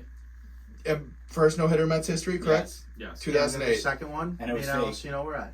Delightful, dude. Sick. They So- say it was fake. Hmm? They say it should never have happened. Did you read that? No, I didn't. But I did read that this guy did throw this no-hitter, and it's the first one in Mets history, and I figure you guys, would appreciate I that. think that Johan Santana, from a former pitcher myself, had one of the best circle changeups the game's ever seen. Ever. Ever. And He was the best pitcher for an 8-year stretch on the Minnesota Twins. Yeah. The best pitcher in baseball. Yeah, he was phenomenal. And I don't think people give him his flowers enough. I think that was the beginning of the end, though. The 140, that was 137 pitches, just right? so many fucking pitches. Yeah. They had nothing that year. That was like what 2012. That was the World Series. Like, that was the big that one. was- I think it was 2010. And he gave up a hit. Yeah. He, Oh, gave, yeah, you're right. It's 10, I think. he gave up a hit, but he didn't give up a hit. It should have been a fair ball, but it was foul, right? Yeah. That's whatever. What are you gonna do? It goes in the books as a no hitter. That Just was like like you said. That was our World Series. yeah, thing. just like Galarraga's goes in as a one hitter. The Yeah. perfect game. You ever see that? Yeah. Most atrocious call in history of baseball. Go ahead. My number 6, October 2000. It's the Subway Series. I understand where you have it, being a Mets fan and having your personal story of shelling out all of this cash because you're a young, brash whitey. Just look at it this way. It's the first time 2 New York teams played in the World Series since, check me on this, it's either 52 or 58. I think it might be 52, and then in 58, the Dodgers and the Giants both leave. The baseball Giants and the Dodgers leave. 62, the Mets show up. And it's the first and only time, I think, right, the Mets and Yankees have played in the World Yes. Series. Yes. So for the state of New York, for the city of New York, literally it's the Subway Series because you take fucking public transportation to either game. People are buzzing. It's a rare opportunity because, like we said, New York is a city that's so divided. Like, if the Yankees are in the Super Bowl, half the city still doesn't give a fuck. Not World Series, rather, I'm sorry. Yankees are in the World Series, half the city doesn't give a fuck. Mets are in the World Series, half the city doesn't give a fuck. But then you have this third half of the city that are all transplants, right? So these people tend to not give a fuck either. But when it's something as big as this, you could even get the transplant from Chicago, who's a White Sox fan, to throw on a fucking Mets jersey and go get rowdy, have a few beers. I was young, we're only 7 years old, so 56. Brooklyn Dodgers. 56. The Yankees met up in the World Series. 56 was the last time. So, I don't really... I would love to see being it as young again. as we are, I don't remember it being as much of a big deal as it Right. was. I would because love we to were see it young. again to have a different But I'll perspective. tell you right now, in his bedroom, that was my bedroom growing up until, probably we gutted the room a couple of years ago, I had a Subway Series pennant, hanging in my room. I think that's the only piece of Subway Series memorabilia I own is a Subway Series pennant. If it happened again now, everything would be obviously we're much older. I would have a different perspective. Electricity, if it I'd had, have it might be, by the time this comes out, we And could I'm be going to tell gearing you up right for now, it. the amount of money I'm going to spend on gambling, on tickets, on jerseys, on merch. They're going to have me by the balls. Bro, They want no. They want a Subway Series in New York for me. Don't you dare ask Nick to come with you if they fucking play Subway Series. Yeah. I'll fucking come up I'm with selling the them, money. dude. I'm going to buy a house Fuck with that, it. dude. What do you number 6? Number 6. So I got 2 moments that happened in the same playoff run. It's the 1999 New York Knicks playoff run. The playoff run started off against the Heat. an arch rival of the Knicks. And Game 5, Allen Houston hit the floater, the runner, whatever you want to call it. It fucking hits the rim like 6 times, like bing, bing, bing, in. Knicks win. We advance. In the Eastern Conference Finals, we play the Pacers, another heated rival, and the 4-point play. The reason I don't make them higher is because we didn't win. We got trounced by the Spurs. Patrick Ewing blows out his Achilles, and that's the end of that. Against the Pacers, and we have no shot. Because like maybe that's the end of that. Because maybe Patrick Ewing and Marcus Camby could have contended with Robinson and Duncan, but Marcus Camby by himself. Camby was so good when he was young. He was so good. He was so fucking good. That team was a good team. I mean, we had Latrell Sprewell, Allen Houston, Larry Johnson. You ever see the 4-point play? Charlie Ward. I mean, that was a fun team. And those 2 moments in those playoffs are just like... They were down 3, right? Down 2-0 against... No. The 4-point play, they were down 3. They were down by 3 points, yeah. Right. They were down 3 points at the end of the game, like the very end of the game. And Larry Johnson pulls up, gets fouled, knocks it down. 4-point, hits the 3. Gets up. The stadium is... There are so many things about that play. First of all, my cousins were there. My 2 cousins were there, which is crazy. But Patrick and Dominic, they were there, which is crazy. If you look at that shot, when he hits that shot and the whole garden is fucking like, shaking. Shakes. Like, shaking. Now, in that iconic picture, right, they have the brothers. Which brothers? The murderers. Oh, the Menendez? Yeah. They are there? Yeah. And they had murdered their parents, right? Yeah, something like that. Right before the game. Yeah. And then showed up to the game after they murdered them, watched the game courtside. And if you look at the shot, like of him like this, shooting the ball, they're like right there. They're right behind him, and you see them both. And then they were arrested for murder like a week later. For years, we would be playing like street ball with our boys, and like every time when somebody hit a jump shot, they were doing this shit forever. Yeah. Forever. I mean, so he hits this 3, he ties the game, and then seconds left. And then who was he? Who was it? Ewing was like when they were like. No, there's Larry Johnson. He did that. Because Charlie Ward... He did that to Charlie. He did that to Charlie somebody, Ward right? came up and grabbed him, and then he was like, yeah. down. Charlie Ward picked him up. Yeah, and Larry Johnson was like, iconic. Take it easy. I got to knock this foul shot down to win this game. But insane. Insanity. Those 2 moments are just like... in that playoff run, and game 1 of the NBA Finals, I was like, we have a shot. Like, I know they're big and whatever, but then Tim Duncan and the big fundamental and the Admiral were just too much. Too much. Yeah. 2 of the greats. Sean Elliott, like, just banging 3s. We'll take a break and go into the top 5. It's a new year, and with the new year comes new resolutions. And what's going to help you complete the resolutions that you set forward for yourself this year? Inspiration. And we have just the company for you that's focused around inspiration. Head on over to staythirstyco.com and put in the code HAVOC to get 15% off on your next order. And make sure you take a look over at the Winter 2022 collection. That's staythirstyco.com. Drop the OY and focus on you.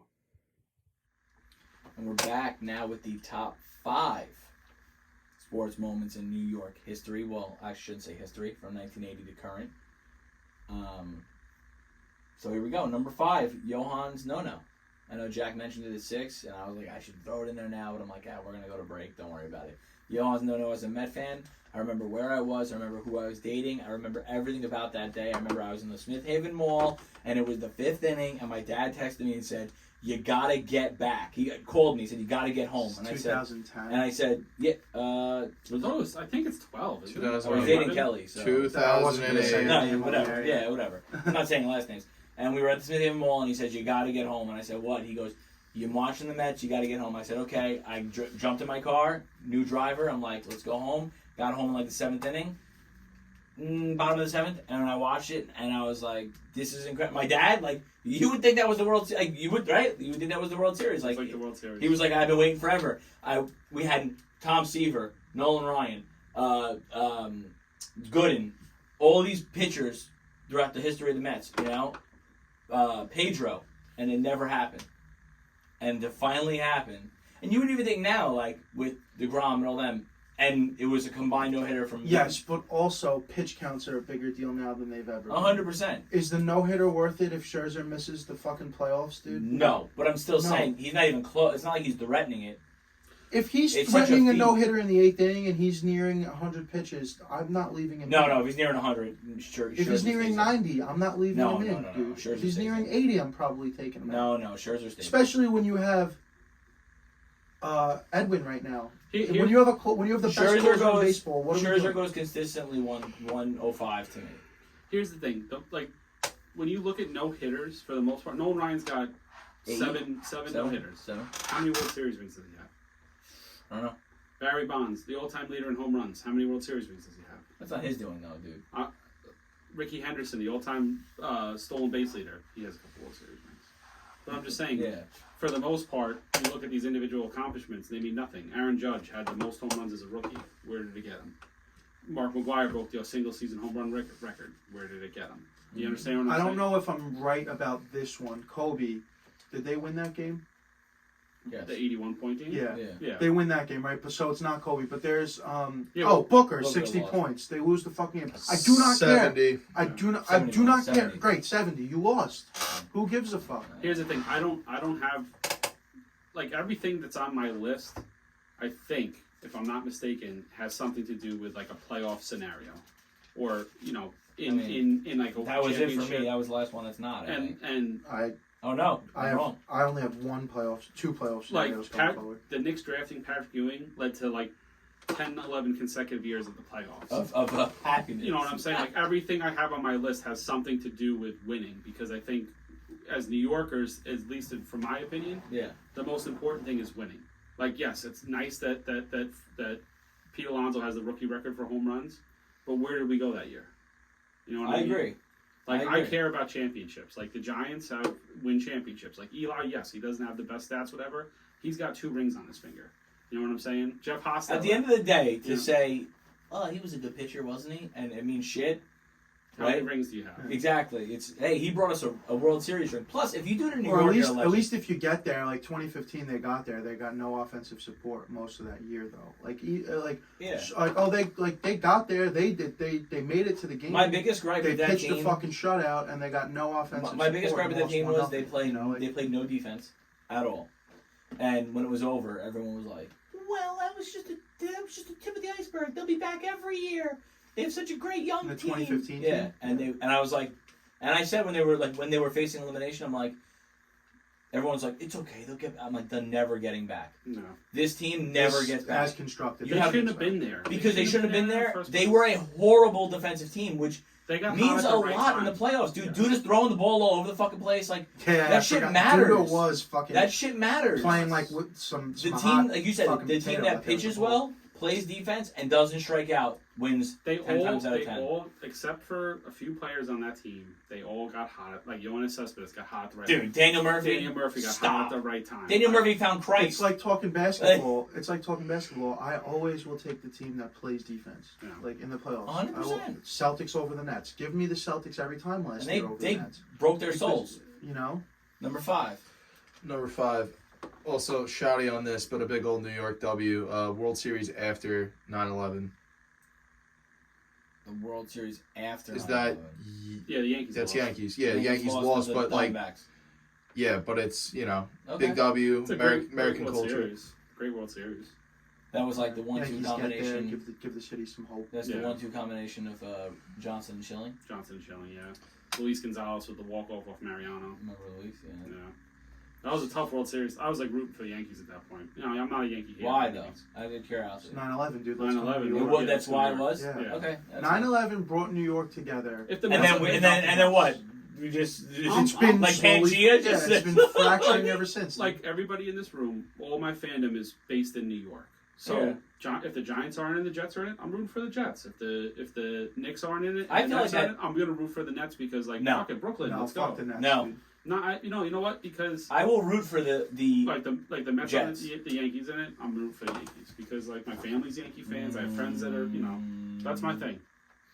I'm one of those people like if I'm not Yeah. happy, you're not happy. Like Yeah. like if I can't be happy, I don't want to see No, you see, happy. like I'm the other one. I'm the No, other No, one. I don't believe It's that. older, If you're the wiser. Jets are playing in a conference title game and the Giants had never made the playoffs that year, you would want that for me. You're I the don't believe only that. team You that would I'd root want for. that for me, I would too. never want to see the Yankees win if it's unless it's Yankees Braves. If you're putting a gun to both sides of my temple, I'll choose the Yankees. But other than that, Because like that's why I had to root for those '90s Yankees. Because like fuck the Braves. Like the Braves play in my division. fuck that. Yeah, fuck the Braves. We were, Fuck Bobby we were Cox, talking fuck- hypotheticals like months ago because this came up on sports radio on I think it was the Fan on local sports radio Mhm. talking about I forget the guy's name. He's one of the big New York personalities, big Jet fan. I forget who it was, but they were talking Evan about Roberts? Evan Roberts. I think, yeah, it was Roberts. What would you spend if the Jets were in the Super Bowl, right? And I forgot the number he said per ticket. It was something crazy. I think it was like Or was it Beningo? Because Beningo. Beningo. no, whoever has the son named Jet. It's Evan Roberts. Oh, that's Evan Roberts. Yeah. Yeah. Roberts. Because it was like you, your dad, and Jet. 3 tickets. He said he would spend up to 10 grand per guy to go. He said he would spend 30 grand to go. So me and Emily were talking about it, and I was like, just for myself, everything. If I had the money, like I'm not gonna put myself in debt for it, but if I had it, I would probably go just south of 10 grand. And her jaw dropped, and I was like, babe, the Jets.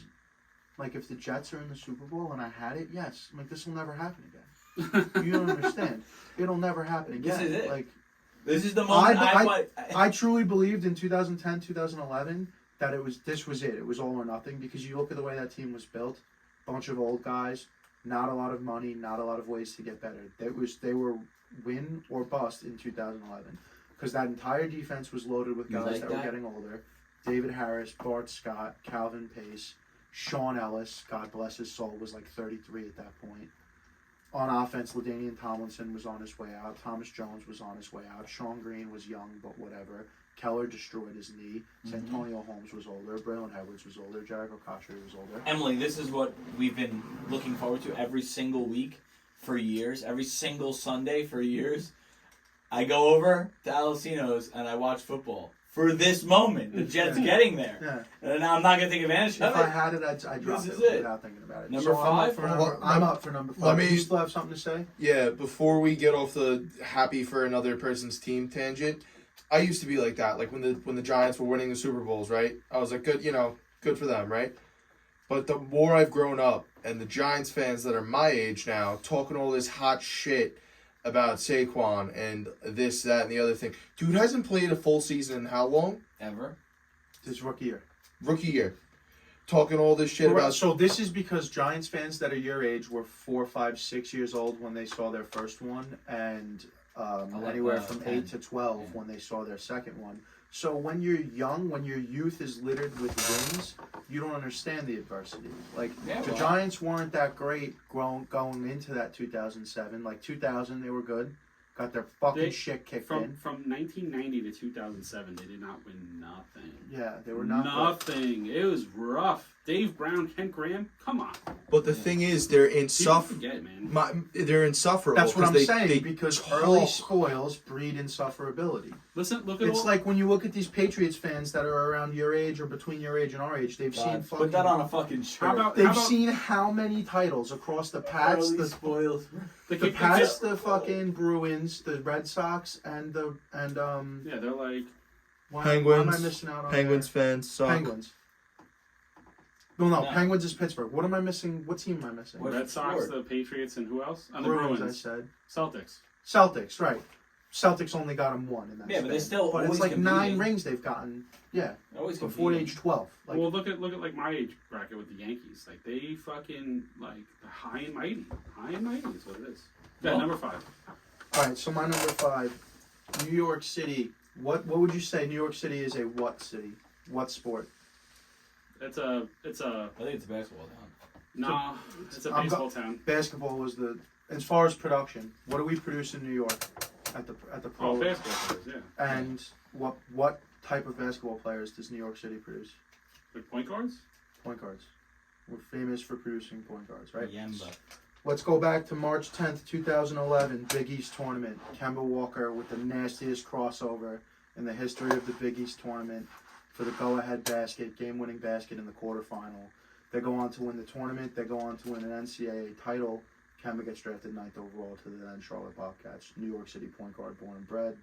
Hits that very famous moment. We're still talking about that moment. It's one of the best moments in college basketball postseason. Kids still yell Kemba. And Really? happened obviously in the Garden. He's a New York kid, went to UConn. Like You okay? Kemba's one of New York City's favorite sons, I feel like, over the last 10 years. Realistically, like the step back shot, we see it all the time now. Like that's plant foot. The crossover that Kemba hit this man with. I know do what you're not see talking all about. the time, dude. But I'm saying the step back too. The step back isn't something you saw all the time back then either. No, back then, no. Yeah, Kemba's was a hop back. It was Exactly. That's what I'm I don't saying. hate this pick too high. That's fine. That's fine. I don't hate the pick. I just think it's too high. I It was appreciate one it. of the first iconic New York sports moments that I could think of. It's when I was thinking to do this list. not a bad choice, but it's Connecticut, and yes, it's part of the tri-state area. But Well, It it's, happened Would you in say the it's a Garden. reach? Would you say it's a it reach? happened in the Garden and Kemba's. I'm not New saying it's a Yorker. reach. saying- I'm thinking it's too high. Yeah, If he's in New Kemba was York, a Johnny, does he's- it belong he- there? yeah, bro. I'm not saying it doesn't belong on the Because list. for me, it's I'm about just saying Kemba, it's not too. about UConn. I'm not saying it doesn't belong on the list. I'm saying it's too high on the list. It's fine. What do you an got? opinion. 5. It's an Let's opinion. hear it. Number 5, Jacob DeGrom, 2015 NLDS Game 5. This guy, that was the Game 1 was the start of the legend. Game 2 was the cementing the legend of Jacob DeGrom coming out and gutting out a 6-inning performance, in and out of trouble. Daniel Murphy hits the big home run, we win the game. But Jacob DeGrom in that game, like, that's when I realized we have something special with this guy. 2015 Game 5. Wow. NLDS. In a game where he wasn't great. It's a forgotten classic of a baseball game, a classic baseball game. In my opinion, will go down in the last 10 years as one of the top 5 playoff games in all baseball. Because I'm a Mets fan. But that game, he pitched better in the Game 1, but this game he got us through it. Like he did what he had to do to get us through that game to win that game. And I think that's crucial in the history of the Mets. I don't hate it. I'm still today, right now, as we sit here right now, I still think Jacob DeGrom is the best pitcher on planet Earth. That's just how I feel. So I don't hate it. I don't hate it. Until somebody blows him up, I'm right. That's the way I see it. Me and my dad argue about it all the time. Until somebody blows DeGrom up, he gives up 4 runs in the first inning. The only argument you can make against him is that he's got durability issues. Just over the last year.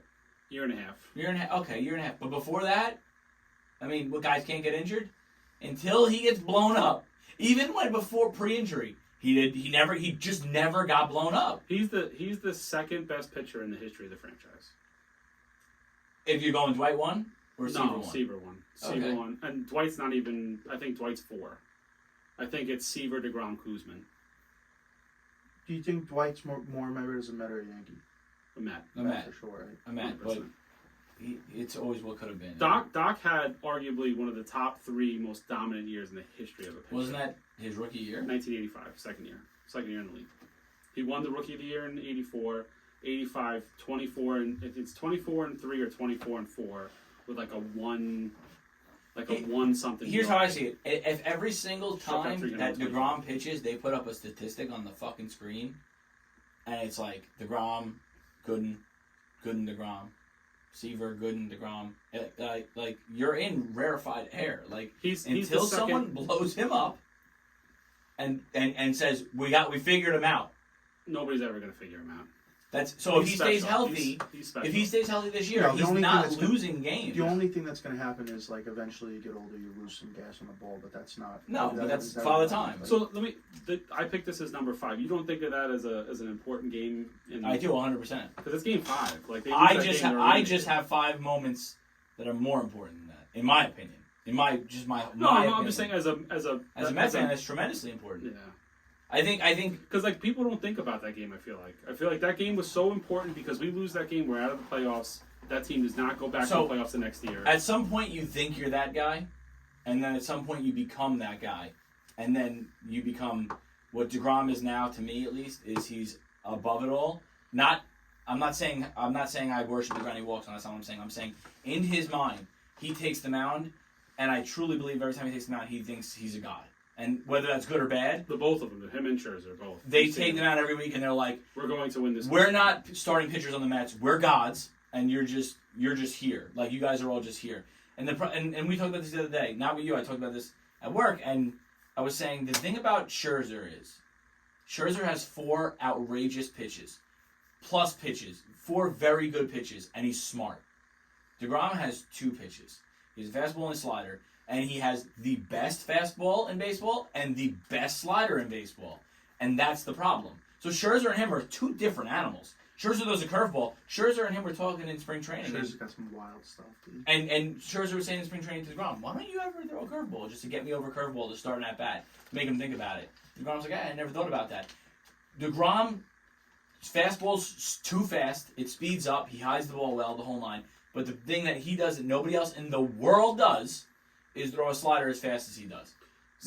If you match them up, Scherzer receiver and DeGrom is Gooden. Yeah. That's what, because Gooden was a flamethrower. Gooden had two pitches. He had a curveball that you were never going to hit, and he had a fastball that was 98, 99 miles an hour. But the problem with DeGrom is, and this is why I say he's unhittable if he's healthy, is because when he throws a slider, he throws it as fast as people's fastballs. So you are seeing it come in. You can't pick up you're not picking up the spin as well as you think you should because it's 98, 96. Also, too, what did Bartolo Colon teach us? Bartolo Colon taught us that you could only throw two pitches, but if you could place the ball wherever the fuck you wanted, Well, you could pitch. see, now wherever. That's Greg Maddux. Yes, but because he doesn't know. Old Cologne, baby Cologne, young Cologne, was an absolute flamethrower. And then he but learned once after... he lost the speed. Yeah, the only yeah. reason he pitched but he was into his 40s, wasn't he? Wait, Or approaching 40. but he did what most pitchers, like most pitchers, they lose their fastball. They don't know what to do. Cologne said, I have to, if I want to keep pitching and I want to keep making money, I have to figure He this threw out. a fastball and a changeup. Major right? league pitchers that come up he early. He threw like jump too. Yeah, major league pitchers that come up early, throw, and then they pitch. Yeah. On the way up to their career, they throw, and on the way down, they learn to pitch. Unless This you're is Greg how it is. Maddux, then you just Unless pitch. you're Greg Maddux or you're even Scherzer. Scherzer's always known how to pitch. But anyway, number 4. I labeled this one. This is pretty cute the way I labeled this already. You guys gotta help me with the dates though. Okay. Beckham becomes a star. No. 2014. No. Come on, bro. The one-handed catch. Mhm. I don't know the date. We'll get there. It's 2014, February. It's November? Yeah, because I remember it was Dallas. my family in Brooklyn celebrates Thanksgiving the Sunday before Thanksgiving, and my brother left early to go to the game. And that's the only Oh, that's reason why I perfect. know. I love that. So it was the Sunday before Thanksgiving, and my brother called me and he's like, "Are you fucking watching this fucking game?" Like that was the phone call, and I'm like, we were in the car and I heard it on the radio, so I heard it on the radio. I didn't see it, but like, You don't think that was? 4? Yeah. For me, Honorable mention, top maybe 10. no. It was a star-making moment. What do you think? It was literally. We'll talk about it later. He It was became a star. See, I feel this way on a lot of the things that are on my list that you guys have started. Hold on, if he was still a Giant, would you feel different? But if he wasn't a head We're- case, would again- you feel different? Yeah, The it would be argument- 3. This is what I'm saying. Hey, because The we're argument. looking at it through the lens of the pissing on the fucking kicking net and the antics. Of course. and the No. amount of It's I'm like- looking at it from the lens of what has Odell Beckham ever won? Yes, he won with the Rams this year, but what did he win as a Giant? Stardom. nothing. Nothing. Exactly. No, nothing. Exactly. That's Right. why he doesn't make the list. The Giants have 100 moments better than that. 100. See now you see because he's skewing That's the wrong. thing. He's skewing the list now. It's fine. It's okay. But in your opinion, you're going by moment, right? So when I think of a moment, it's like what made me feel. But And when I saw that play, I was like, this No, is the that's- greatest thing I've ever seen ever. I'm just saying Outside of Eli jerseys, right, there was a point where all you saw were Amani Toomer jerseys. Then there was a point where all you saw. No, you saw straight hand jerseys. Then there was a talk point where all you jerseys. saw was Offense. Shockey jerseys. Oh, Yeah, offensively. yeah. Okay. Offensively, Okay. you'd see Eli jerseys, you'd see Amani Toomer jerseys. Tiki jerseys too. You'd see a little bit of Tiki. You see Tiki. You'd see Shockey. A lot of people A always lot of say Shockey. shocking. That fucking moment happens. That season happens. Every Giants fan. They couldn't understands. fucking print enough. They dude. couldn't print enough They couldn't print 13 enough. blue fucking jerseys, dude. Listen, I understand it may be a little high. It may be, but for the sheer moment against the Cowboys, he makes that catch. It's PI'd twice. And then who was it? It was Collinsworth, right? Made the call. that would have been Sunday Night Football. That's the greatest catch I've ever seen. The way he called that play. Come on. Where'd they do that year in the playoffs? Lost in the first I lost in round. the first round. They didn't make the playoffs that year. That wasn't the year they lost in the first They round. didn't make the playoffs that year. I thought that was Even the last better. year. They didn't make the playoffs that year. Doesn't matter. He became the guy. Because they couldn't stop a fucking leaky You know what faucet. he could have been in New York? Coulda, shoulda, woulda. Like, Yeah, guess what? Keyshawn could have been the same thing. And Was he I still ever wanted to was I leave. ever a big Odell guy ever? You know me since the Giants. had Outside Odell. of fantasy? No. Outside of fantasy, no. Okay, listen. Number 4. Number I'm 4. sorry to hate, but I have to. You don't have to hate. I mean, I have to. Number 4. Do Not you? the giant way. It isn't the Giants. Holy Not the way we- fuck! It's not the way we do things here. Uh, Go ahead, Jack. Do you believe in miracles? Yes. Number 4, Lake Placid. We already kind of talked about it, but I figured since we're not all super big in hockey, I went and I did a little research. And first little fun fact here: Lake Placid is the the first major event that Al Michaels ever called in his career. So a little fun fact there. all right, I'll take it. That's interesting. And I think Al Michaels called one of the Ali fights, if I'm not mistaken. I didn't. That just missed it. see. 79. Yeah, it wouldn't even have 71 counted was Madison Square Garden. Oh, you're saying in the 80s? in the '80s because that's our time zone. But I'm just saying it's not the first big event he ever called. 'Cause Fair. it's- Fair enough. Just little fun fact there. And I'll fill you in on one of the players who was part of Team USA. His name is Neil Broden. He played one season in minor hockey, and then went to the NHL and played 1,099 games. Over 17 seasons, and played almost 1,000 of them with the North Stars / Dallas Stars. Look up the goalie for the Olympic team. Jim, I can't think of his Irish guy. Real Nick. No, not Jim, but close. His name wasn't Jim? No. I'm not. I'm just looking. Is it? What I wanted to say while he's looking it up, could you imagine being like Mike Arizoni or one of these guys, like you're America's hero, and then 6 months later you're like selling insurance? No, well that's how the Olympics work. I mean, unless you're like Totally. Michael Phelps, and Olympic athletes, like Kurt Angle, he's like, I'm a gold medalist, but where am I getting my money from? Vincent Kennedy. No, I mean, but you understand what I'm saying. Yeah. Here's what I'll tell you about that moment. There's a counselor in my school who has the poster of the goal in his office, and he's like a big hockey guy, like a New York hockey guy. So like and he wasn't even born at that point, but that's his moment. Like, hangs in his office every day. Yeah. So I have this goalie here, Jim Craig, Yeah, Jim Craig. Fuck you. It was Jim. No, that's not. The Irish guy who wore the the plastic- actual hockey mask. He wore the plastic Casey Jones mask. I'm Yeah. trying to find out. There is a guy There's a guy. who went from this Olympic team, got signed to the Islanders, and won 3 straight Stanley Cups. Yeah, wait, hold on, I'll pull Right it off that. Right off rips, he was like, I'm an Olympic Ken champion. Morrow. Now there you go. Ken. Now Is he also a goalie? no, No. defenseman. Now I'm a 3-time champion. Like, So- what the- Let me finish up on Neil Broden here, because 2-time All-Star, almost 1,000 career points, just missed. He's the first American player to ever record 100 points in a season. He won a Stanley Cup as a member of the Devils. He won the NCAA championship in '79, and he also won an Olympic gold medal, making him the first American player ever, the first player in the history of the sport to win a championship at the collegiate level, the professional level, and the Olympic level. And the Dallas Stars have retired his number 7. Isn't that Mello too for basketball? Did Syracuse win one with Mello? Yes. So he's one of the he's done all 3. Oh no, he's never won an NBA title. Never won an NBA title. Ah, Done, yeah, he's an all Olympic you've champ. never done the easy one. Go ahead, you're up. My number 4, we talked about it already. It's September 21st, 2001, the post 9/11 Mets game, the Piazza home run. Great moment for New York. 10 days after 9/11, first major event in the city. We're not backing down. We're not afraid of you. We're not shutting our shit down. But one thing you guys haven't spoken about, which is why it made my list and why it gets so high on my list. You remember the first pitch of that game? It was Bush, right? Bush, President W yeah. comes out and throws an absolute fucking piss missile right down the dick. He owned a fucking baseball team. He better be able to throw the Yeah, fucking he better be able baseball. to. That's an first ballot Hall of Fame first pitch, dude.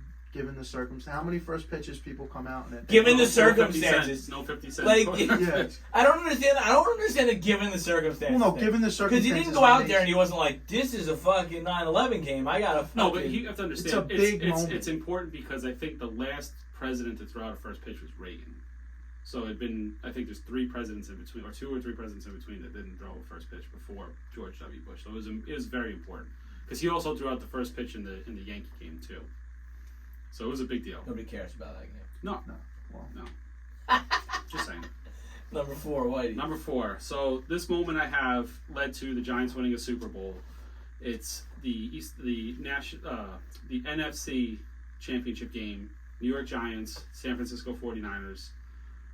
Giants are down in that game. Joe Montana is slicing and dicing us. Leonard Marshall comes around the corner and not only puts Joe Montana out of that game, puts him out of the game for 2 years. He broke his ribs. He had a bruised sternum, cracked ribs, and a broken hand after this hit. Changed the entire complexion of that game. Giants win that game, I think, 13-12. No, 15-13. They won on 5 field goals because Jeff Hostetler was the quarterback. Just, if you watch the hit, it's one of the best hits in the history of the NFL. He annihilates Joe Montana. And I remember little 7-year-old Whitey jumping up and down like they just killed the best quarterback in the game. let's go. How about a bruiser? And then led them to, which that play, in my opinion, led them to that Super Bowl where they beat the Bills. And that play would have been a 15-yard penalty now. No, it was a clean. Watch it. It's one of the cleanest, best hits you'll ever see. Yeah, but even if it's clean nowadays, if you land on top of them with the full force of your body, it's a 15-yarder still, even if it's clean. I don't If you know. bounce off the quarterback like that these days, Oh, they yeah. still throwing the flag. Yeah, but it's the Whatever. Definitely clean. I don't in hate my it. book. I don't hate it. Yeah. I don't hate it. Here's the- It here's led the to something. problem. I don't hate it. Here's the problem. That's the quarterback's fault. That's his fault if he gets landed on top of like that. No, this is like I disagree. I but- disagree, but because Leonard I don't think Marshall. it's Like my if you fault. watch the play, Leonard Marshall comes around the edge, gets blocked out, slips, gets back up. Montana takes 2 steps up in the pocket, and it's just like he just Boom. annihilates Face him. in chest. Fumble. I think Lawrence Taylor picks up the fumble.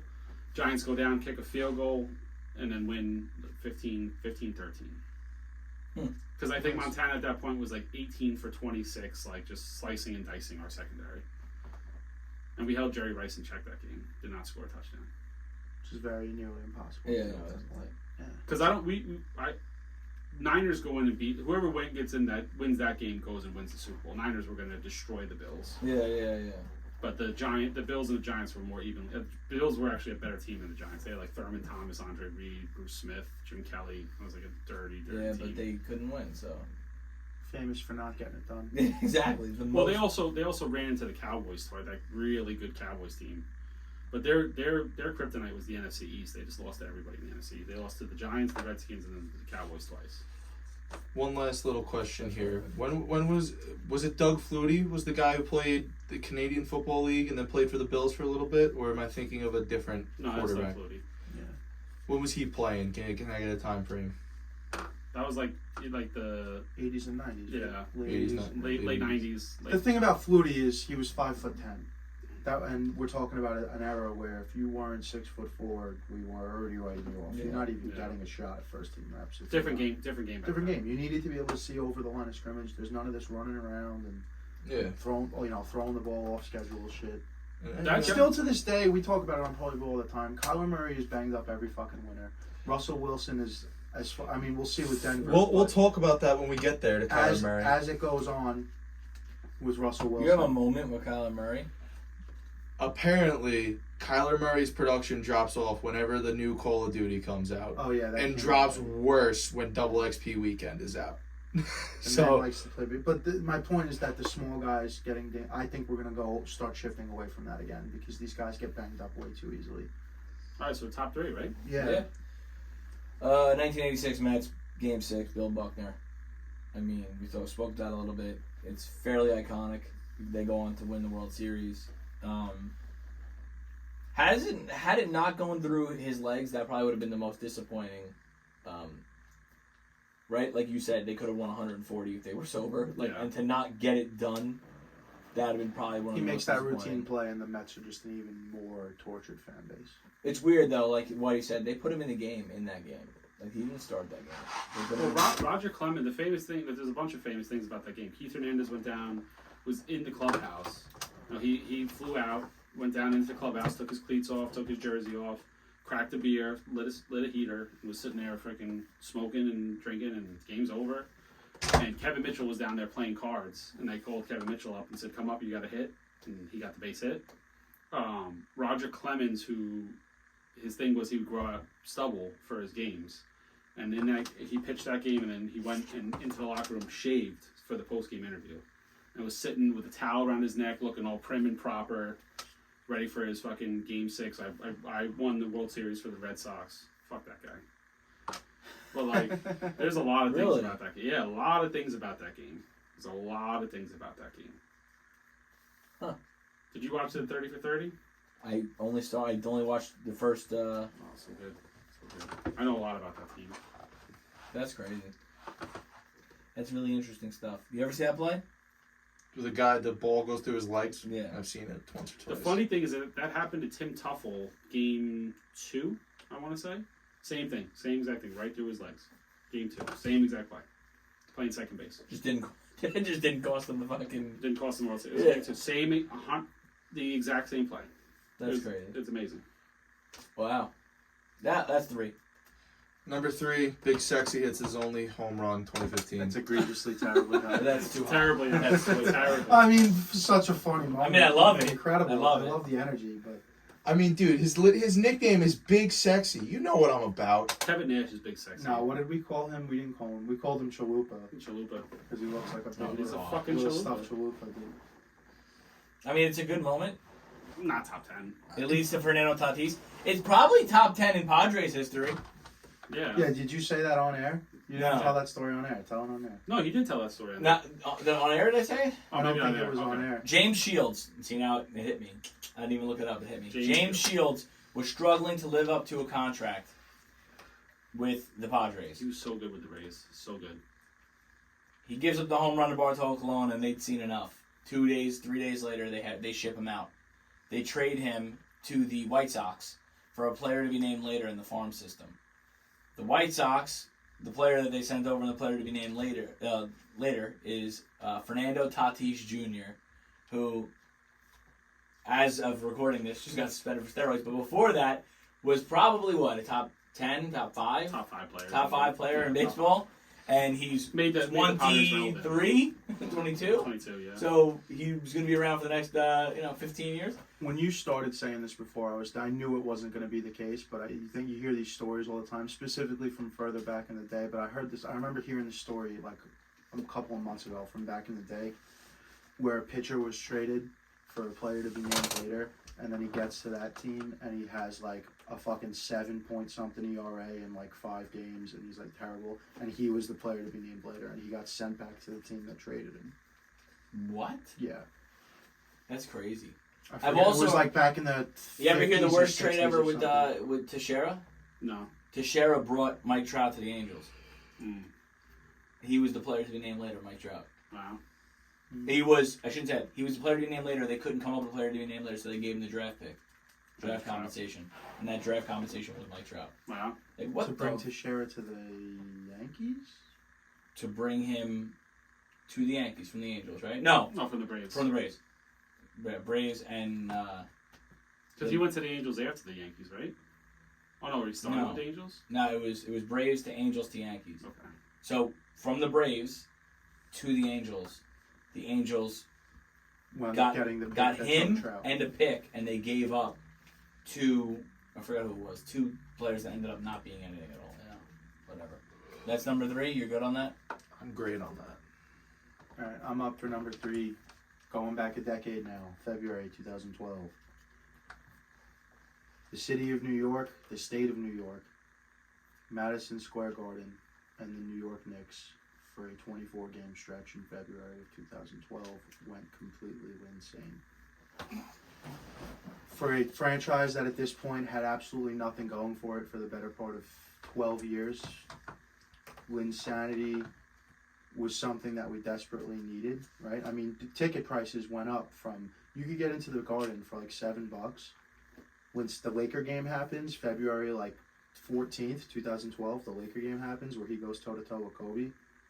Tickets to get into the Garden are like up over $100 again, overnight. All we could talk about was Jeremy Lin, Super Nintendo, Linsanity, Linning, just Lin, baby Lin.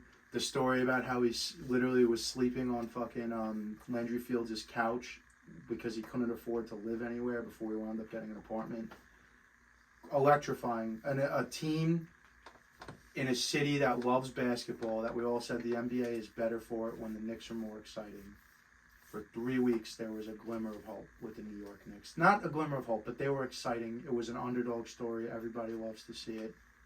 The fact of the matter is Jeremy Lin never had a left hand, and that was ultimately one of his biggest downfalls. But Didn't play no defense. wound up, but no one played defense in 2012. I mean, he played less than no defense. Like, let's put it that way. I think it's like March 10th or 16th, something like that. D'Antoni was the coach at the time, right? Yes. D'Antoni retires, and that ultimately kind of fizzles out. That's Carmelo comes back, Stoudemire comes back. Yeah. When sanity kind of fizzles out, they say they're going to sign him no matter what, and then Don't sign him. Houston puts that poison pill third year for $17.5 million. Yeah. Knicks let him go to Houston, and the rest is history. Good But riddance. But for a fleeting moment, for a good month, That was the right move. that was one of the most exciting months of Knicks basketball So in regular 3 season is that I high. can think of. 3 is high. But here's what I'll say. 10 maybe. Here's what I'll say. The Knicks did absolutely everything right. They sold the jersey sales. They raised the ticket prices. They bought into all the hype. They put all the signs, the billboards. They did everything. They got the crowd to come in on a losing season. And then they didn't sign him, which was the absolute right thing to do. From a marketing standpoint, from a business standpoint, the Knicks killed it. If the Rockets didn't put that poison pill in the third year and it was just $7 million a year, I think you have to match it. They would have matched it, Yeah. and it would have been worth it. But the 17 million poison pill, 100%. The Knicks, honestly, the Knicks thing to do would have been to sign him. To a 4 for 70 would have been the real way to do it for the Knicks. But, you know, little Joakim Noah-esque. But anyway. I don't know. I have a hard time getting him on the list. I mean, I could see 10. I could see from your fandom Well, did I standpoint. have him at 10? What did I have him at? But like that, the No, fact that I he's, had him at 11. Okay. Little I don't know, man. honorable mention. I have years of like Knicks winning to like pull Dude, from. I was a freshman in college at this point, and we were delaying our nights No, I to watch. listen We would drink and Yeah. watch Well, the Knicks to each game. his own. because you guys had nothing else, so I understand. Right. I understand it, but it's just like. And I so don't know. also, From I my don't have a lot of perspective, great Knick memories to pull from our age group. And like, we'll get to it later. But yeah, Linsanity was one of the more. Also, you got to remember, I'm a Jets fan too, so No, I have no I- Jets on this list. I get it. You know, No, I know. Number 3, Whitey. Number 3, I got the '94 Rangers. Gross. I put it up higher because it was huge at that point. The Knicks were in the finals, the Rangers were in the Stanley Cup finals, and the OJ thing was going on all at the same time. It was wild summer. Yeah. And Flintstones was coming out. We were all excited about that. Like, which is, it's like we saw Jurassic Park, and there's another dinosaur movie. Flintstones is gonna be lit, guys. And then we go see the Flintstones. It's fucking terrible. not great, dude. It's terrible, but it's awesome. terrible, but it's It's great. awesomely terrible. It's awesomely terrible. Yeah, But it was just like Fucking that John whole. Good. I remember that whole time period was like John Goodman. Yeah, John Yeah. Goodman. yeah. Dan and Rick Moranis was Yes. Barney. But that whole time period was just like you had the Knicks in the finals and the playoffs, you had the Rangers in the finals and the playoffs and the finals, and then you had OJ. They stopped the Knicks game to show the fucking OJ. NBA on I- TNT, if you remember. And that's in the final. It was in the finals, like the NBA final. They're stopping the NBA finals because OJ Simpson is in a high-speed pursuit. I remember like the commercials would come on and it's like coming to theaters near you, the Flintstones, and I'm like, it was just like a weird time period. But it was I like thought about putting OJ's car chase on the list. Dude. I really they considered. stopped the fucking And then finals. what's also funny too is like one of those things over your head at the time. It's one of those little jokes they put in kids' movies for adults. Well, you were like a year old, right? You're like a year old when that happened. It was a 94. 94, yeah, I would have been a year old. But I'm Yeah. saying in Shrek 2, You were old. not even a year yet. Yeah. Probably if it was the NBA Finals. I wasn't a year old yet. It was July. In Shrek 2, it's one of those little jokes that they put over the heads of kids for the parents. The person's riding away on a white horse, and one of the voices goes, "We got a white Bronco traveling southbound into the woods." Just completely over your head. Yeah. Number 2. Yeah, you did 3. I did 3. Yep. Number 2. The whole 9/11 baseball game. Wow, it's gonna get high up on the list. Yeah. I didn't think it was gonna get that No, high. definitely. I mean, I mean, That's iconic. important. I really put the Piazza moment, but it is the game in general and what happened and. See, when we were talking about this the other day, you went to the Piazza home run, and what brings me back to the game is always the George W. Yeah. pitch. I think W is the best president we've ever had. As a Mets fan, as a Mets fan, it's hard not to put that Piazza home run because like it meant so much for them and like the playoff standings. Of course, it was him. Yeah, it was Piazza who was our guy. You know. I mean, if they wind up losing that game 1-0, are we talking about it right now? It's probably number 10 for all of us, right? At best. No, I don't even know if it makes the No, it list. doesn't make the list, but it was what it brought. It was what it was, you know. You know, you sit there, you're watching the guy that got tears running down their faces. Yeah. Like it meant so We're much. all wearing the FDNY. Yeah. It meant so much to people in the crowd. Yeah, Yeah. it was a All sellout. the survivors Shea are there. was- Shea was- All the Ground Zero workers that survived. That's what I'm were saying. there. So that No, it's important. And it was also, and I remember feeling this way because 9/11, we're 8 years old during that. that's the only reason why it's not one is because I was 8. Yeah. But even being 8 years old, I remember like that whole thing. That's like it was a big fuck you to Osama bin Laden, to Saddam Hussein, to the terror, to anyone who wants to fucking challenge us again. We're right here, motherfucker.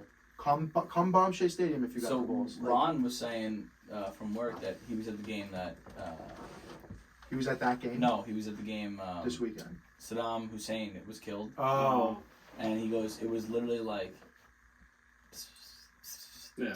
What And then Monday USA Night chants Raw, rung John out. Cena grabbed the microphone, was on cutting a promo, and Yeah. he was like, "Oh, we got Saddam." Like, you don't remember that? No. I remember that. Yeah. John Cena was either in the middle of the I gotta look it ring up. or went out there, but he fucking announced on Monday Night Raw that we got Saddam, like as it happened. Nuts. Yeah. Nuts. That's number 2 for me. Go ahead, Jack. Number 2. Number 2, Linsanity. You gotta think about it like this. How about you, brother? I didn't have it on the top 10. Wow. It's That's like gonna be high up on the list too, which is crazy. here's the thing, right? High enough, yeah. Linsanity, like I witnessed the back half of Jeremy Lin before he's out of the league. So Linsanity was like the start, and then he had that one sick game on Chinese New Year with the Rockets. He hit dude, he hit 7 threes. He had like 37 points, 7 threes, 12 assists. He had a crazy game, and it was like Like the thing you got to remember about like the Linsanity thing, like obviously we know this. He's been in the league a couple of years at this point, bounced around a couple of teams, Yeah. playing. I don't know if they had the G League or the D League. It was the D League at that Playing point. in the D League, doing whatever. He had logged 55 minutes all season leading up to that first game he plays in February. Injuries, whatever. D'Antoni needed a spark. The team's like 12 games below 500. Throw this kid out there. He has like 27, 7, and 5 in that first game. They, And we're like, oh, they did look make the at playoffs that this- year, though, right? no. They didn't I make don't. the This was 2012, 2013 I season. don't know about No, they that. didn't make the playoffs that year. The year before that was Stoudemire Burst smashing his hand. smashed his hand. Mm. So he has 27, 7, and 5, I think, something like that. Next game he comes out, he has over 20 points again, and everyone's like, oh, look at this. Then the third game is when he has the 36 points in the game winner against Kobe Bryant's Lakers. Like, Kobe was guarding this kid. No, I get it. You know what I'm saying? I Like, get it. so it like all of a sudden it was this thing where we were like, how far is this thing gonna go? It's like one of those things where like when the Heat won 30 straight games, you know, and all of a sudden everyone's like, oh, we have something here. What? How long can we ride this wave? So it was a good gradual build up, and then you know it was what it was. It was such a flash in the pan. If Lynn had stayed, I bet you we're not talking about it as much right now because we'd have more bitter memories. Yeah. What bitter memory do you have of Jeremy Lin? If we had signed him to that contract and he wound up being the 9th guy and never touching the court in an end of the game situation, we might be thinking about it differently. But he was only there for a half a year, and it was a special half a year in New York basketball. Well, and the other thing, the one clip I do remember, way after Linsanity, I think he's playing on the Lakers at this point. He is like towards the end of Kobe's career. He waves off Kobe. It's like game's tied. Waves off Kobe, hits a fadeaway 3 in this guy's mouth. I'm like, dude, Lin, he could be it. And but also, he's not a big guy, 6'3", right? No, yeah, not a big Smaller. guy, 6'3". Smaller. Half a foot taller than me. Not a big guy in the NBA. Number Stop 2 it. for you? My number 2, 18 wins and 1 giant loss, February 3rd, 2008. Jack, I feel like you were very disrespectful when you... Where'd you put this Super Bowl win? The 2007 Giants Super Bowl win? 8. Okay, you have to understand something. Yeah, that's, This is the wrong. greatest football team of all time. The 2007-2008 New England Patriots is the greatest football team we have ever seen. Would you disagree with that? Better than the greatest show on turf. Better some than of all those Cowboys teams. those Cowboys Statistically, it's not even fucking close. It's a So- different league. Though. so what- Yeah, I know. And like Who is that team? Is that Wes Welker? Is that what that is? It's fucking Randy Moss. Randy Moss. Yeah, He Randy named Moss, Wes Deion Welker. Branch. Is Wes Welker on? No, Wes Welker's not on that No, team. I'm just saying. That's Even if he Welker was. on the 11 team. Yeah. Not like the Gronk. That's Welker. Randy Moss, Deion Branch. Falk still on that team at that I'll point? get it. I don't think Corey Dillon, like, those Broncos teams were very good, and those Niners teams were very good. So it's like hard for me to say, because I don't know if those Patriot teams beat like the stacked Joe Montana, Jerry Rice Niners. Like when they were like Ronnie Lott. Like you think Randy Moss is gonna have any kind of a game against Ronnie Lott? Ronnie Lott will take his head off. Yeah, Ronnie Lott would annihilate Randy Moss. yeah, but Corey Dillon could just fucking smash it down your throat. Like, they didn't need I don't Randy even know. Moss, I don't know, dude. man. I don't Like, know. They That had team was nine. so They had good. 9 AP All Pro, all first team pros. Tom Brady, Matt Light, Randy Moss, Asante Samuel, Mike Vrabel, Dan Copen. I don't know the center. Yeah. Yeah. Logan Mankins, Wes Welker, and Vince Wilfork. No, they were. I mean, I'm not saying they weren't. Yeah, They're- Vince Wilfork, Mike Vrabel, Teddy Bruschi might have still been on that team, right? Teddy Bruschi was definitely on that team. Can I feel say like. this? Maybe Top not. top three. Top three. Is that fair? That's fair. I think they're the greatest football team. You of you all guys didn't time. see those Cowboy teams were so good. Those Niner teams were so good, and like the 98, 99 Broncos were very, very good. The Randy Patriots- Moss, Dante Stallworth.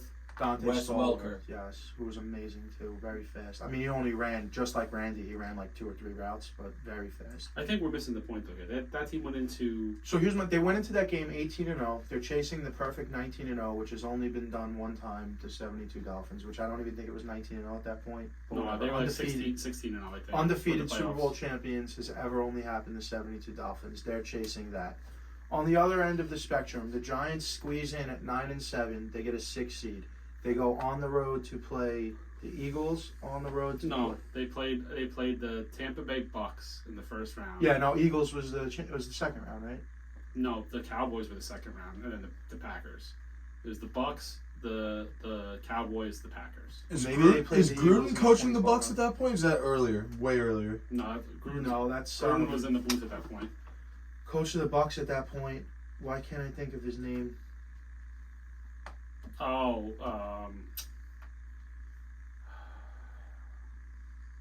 I know who you talk about though. Anyway, but they beat the Bucks in the first round. Yeah, That was at the Tumor game. point being, they back. A lot of people consider it a back into the playoffs, and they Who? weren't. The Giants. They lost to the Patriots in Week 17. Week 17. Right, they lose to the Patriots week And 17. they beat the Falcons the wild card. No, Falcons is 2012. No, they beat the Bucks in the wild Why do I card. keep doing that? The Bucks in the wild card, the Cowboys in the divisional round, and then the Packers, the Brett Favre Packers in Lambeau Field. It's not- 0 All right, degrees listen. outside. It's not Jack's fault because he's young, but Jack, I need you to listen to this. And everybody, I'm going to give you the final scores of that season, okay? And I've only went through a few weeks, but we're just gonna go with it. Week 1, they win 38-14. I don't have to say they win. The Just higher the- number is the the Patriots. They didn't Patriots. lose. Yeah. Okay? 2, 38-14. Week 3, 38-7.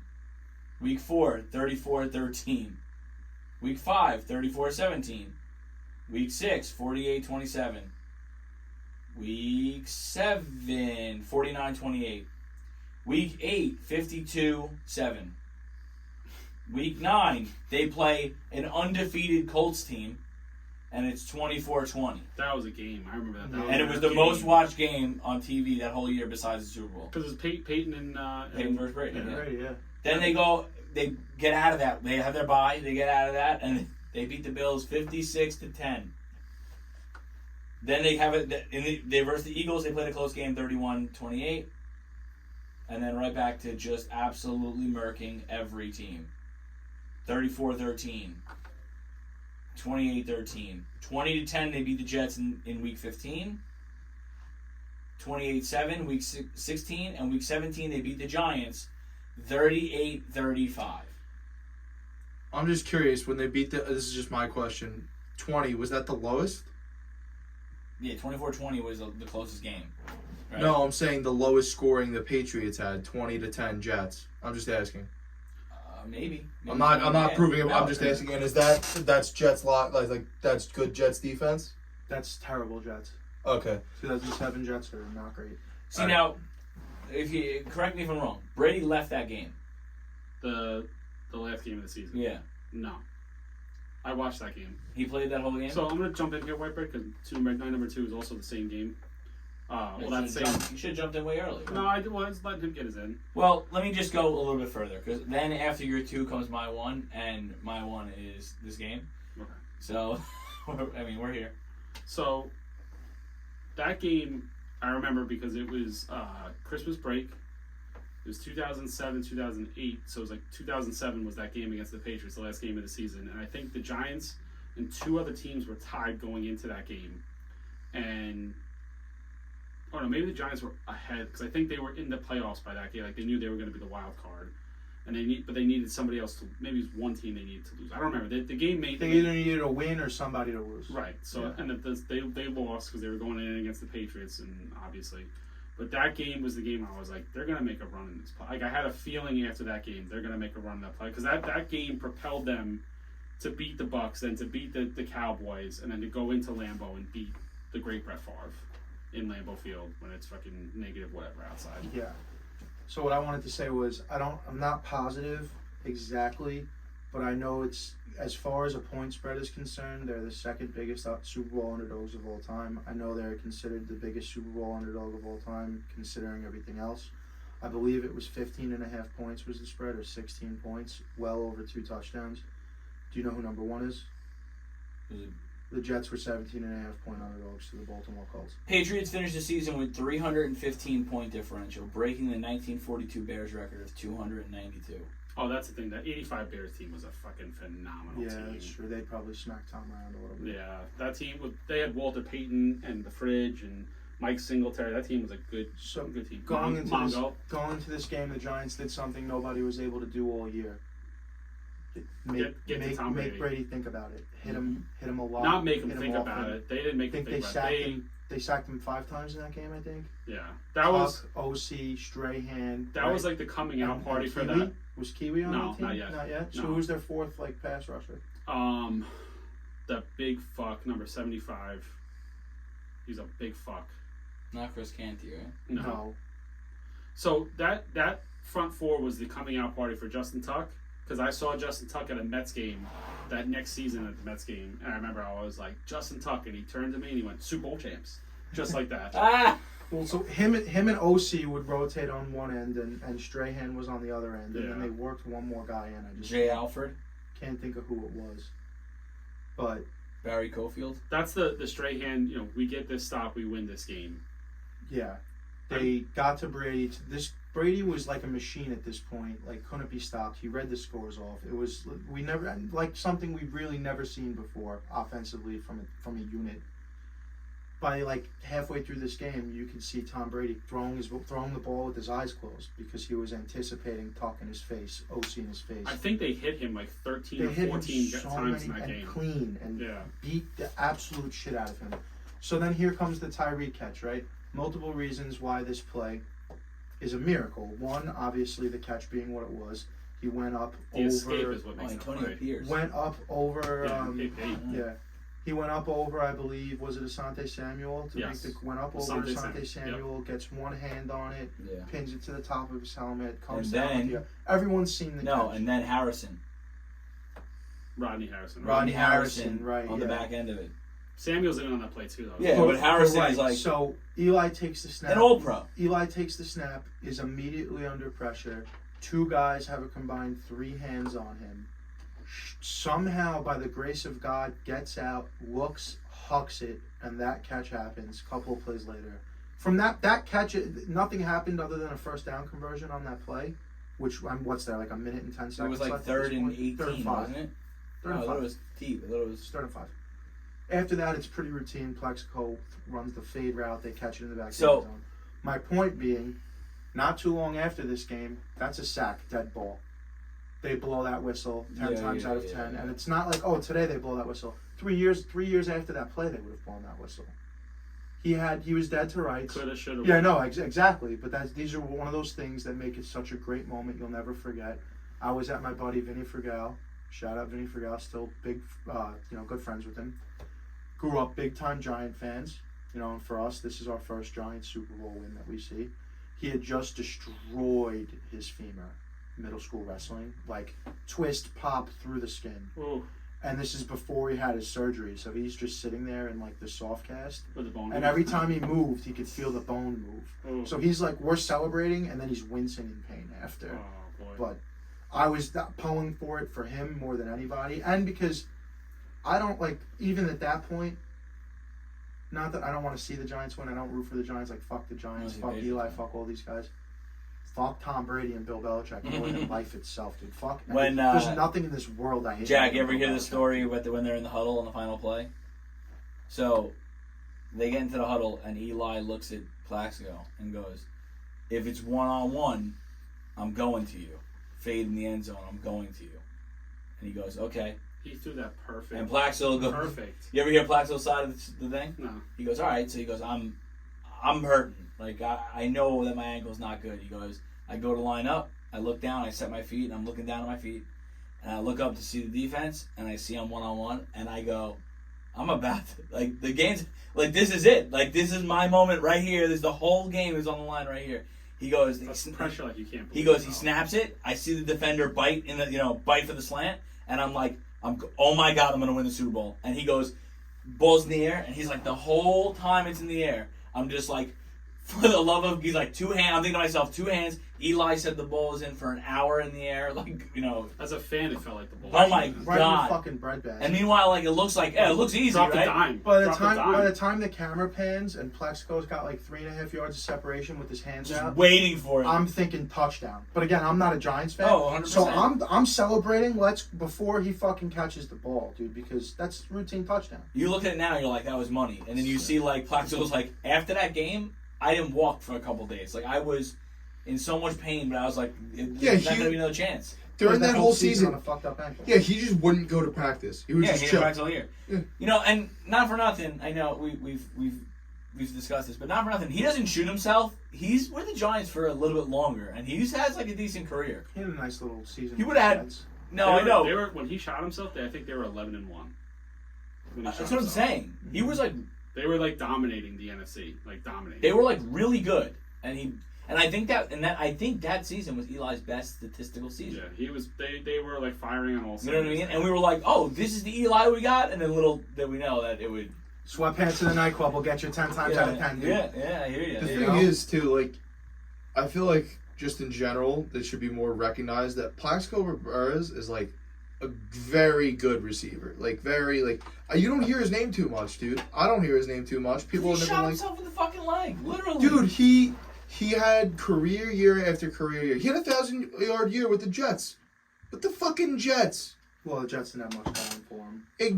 I know. Receiver-wise. Hakeem Nicks was good for a year too. Hakeem Nicks was good for a couple And of years. people, Yeah. don't forget about Pittsburgh Plex. Pittsburgh Plex was good, too. You won a Super Bowl with them, too, didn't Yes. yes. No, I'm not.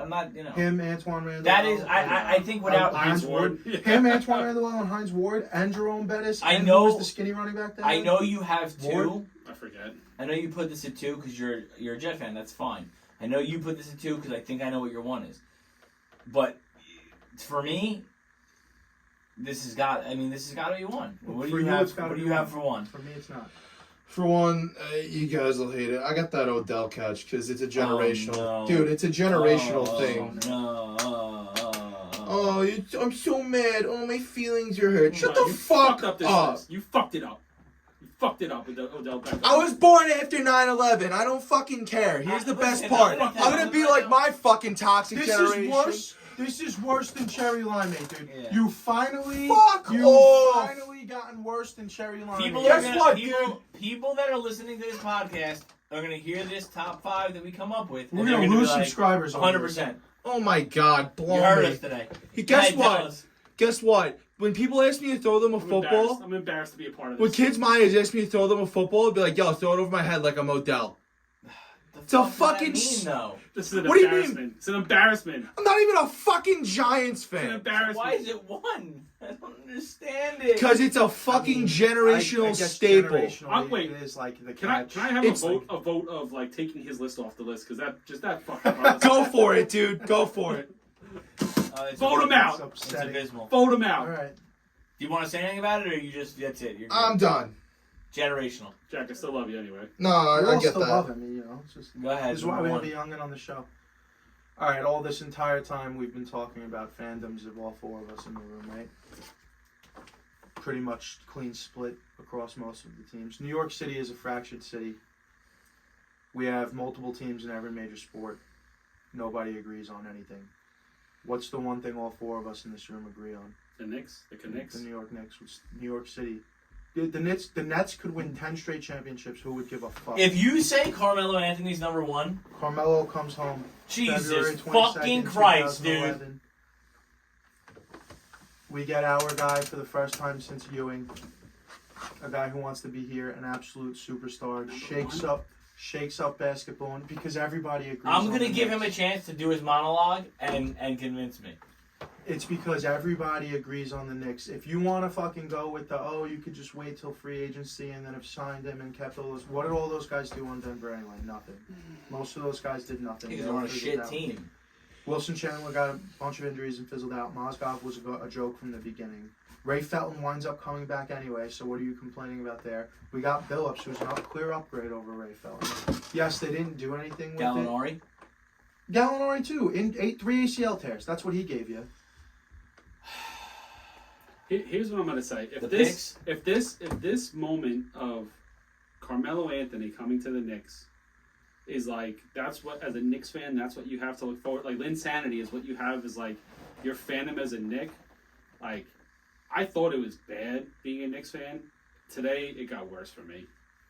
Today this list has made me being a Knicks fan. Like, I'm more embarrassed to be a Knicks fan today than I've ever We been. play the coming home video. That's how I feel right now. Like, listening to the way that this list has been chosen with like Linsanity and Carmelo coming to the Knicks. I had Carmelo coming to the Knicks as my honorable mention, and the reason he didn't make the list is because of how I said everything on my list has to do with the Knicks making the play, like any team making the playoffs or playoff implications or winning a championship. I would have a top 3 list if it was about playoff implications and winning something, dude. I'm a fan of losers. I know, but it's just Moments He likes to hurt. moments that are fleeting in the present but exist in time forever. my point. If we play the coming home video right now, you're not gonna get goosebumps.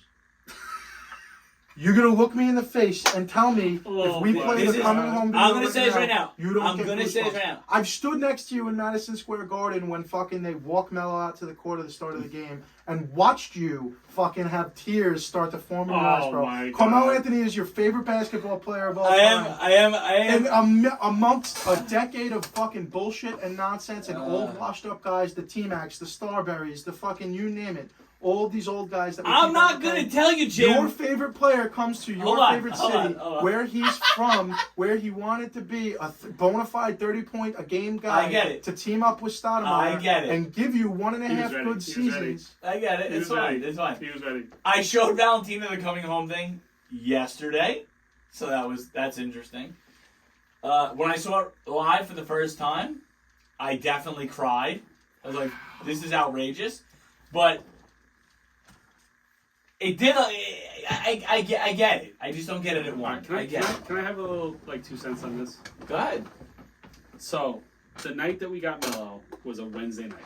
What did I used to do every single Wednesday? Poker. You know that your boy would go to poker every Wednesday night, and I would fight tooth and nail in the wintertime to have the Knicks game on. We all fucking know how bad the Knicks are on. But I used to... How many fights did I have with Steve just to get the Mets game on? To get anything, like the Mets or the Knicks or whatever, I would fight.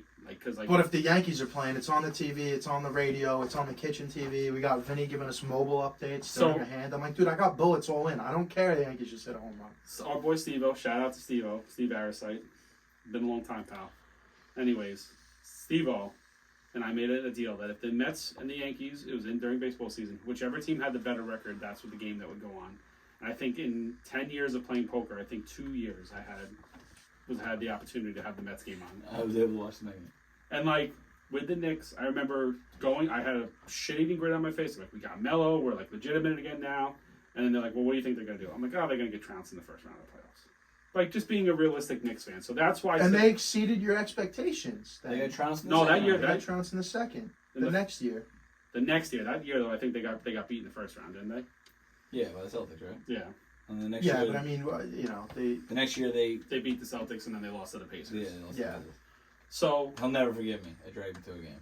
so I remember we were working I've together. forgiven you. I'll just never forget it. Dude. But like again, I spent 80% of my paycheck that I just got paid that week on the ticket to go to that game. he was excited though. He was don't let him. I know. He He was makes like excited. he's pulling He was fucking his excited. teeth out, like, you know. He's like, I remember he came to work. He's like, "Wait, I'm going to the Knicks game," and like I was excited for him, and then they lost.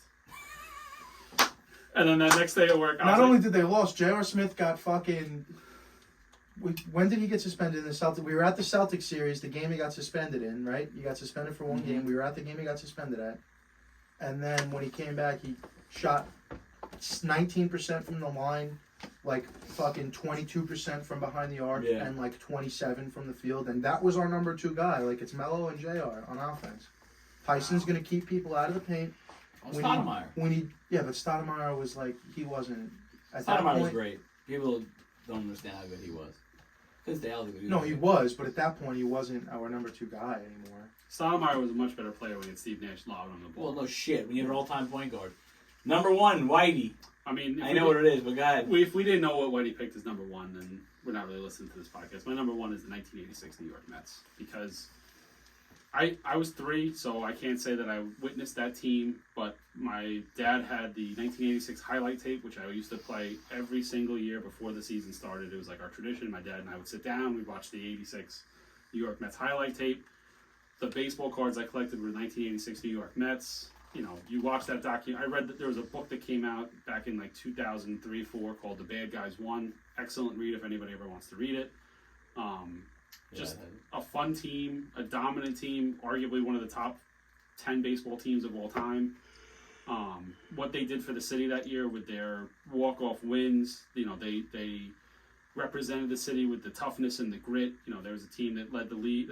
They have the all-time record for most bench-clearing brawls of that season in the history of baseball. They were fucked up. Love that stat. They were fucked up. They were. And Baseball's much better when there's fights in it. They were fucked It's up. meant to be a physical game. Here's the thing. Like I've said before, they had the number 1 pitcher in the game on their team. They had the number 1 position player on the team in their game. They had the best catcher, the best first baseman. They had Lenny Dykstra, Wally Backman, who were just 2 tough as nails guys. They had Ray Knight, who would punch you in the mouth at the drop of a hat. You know, they had Sid Fernandez and Ron Darling and Bob Ojeda. You know, they were just a good team with a good bullpen.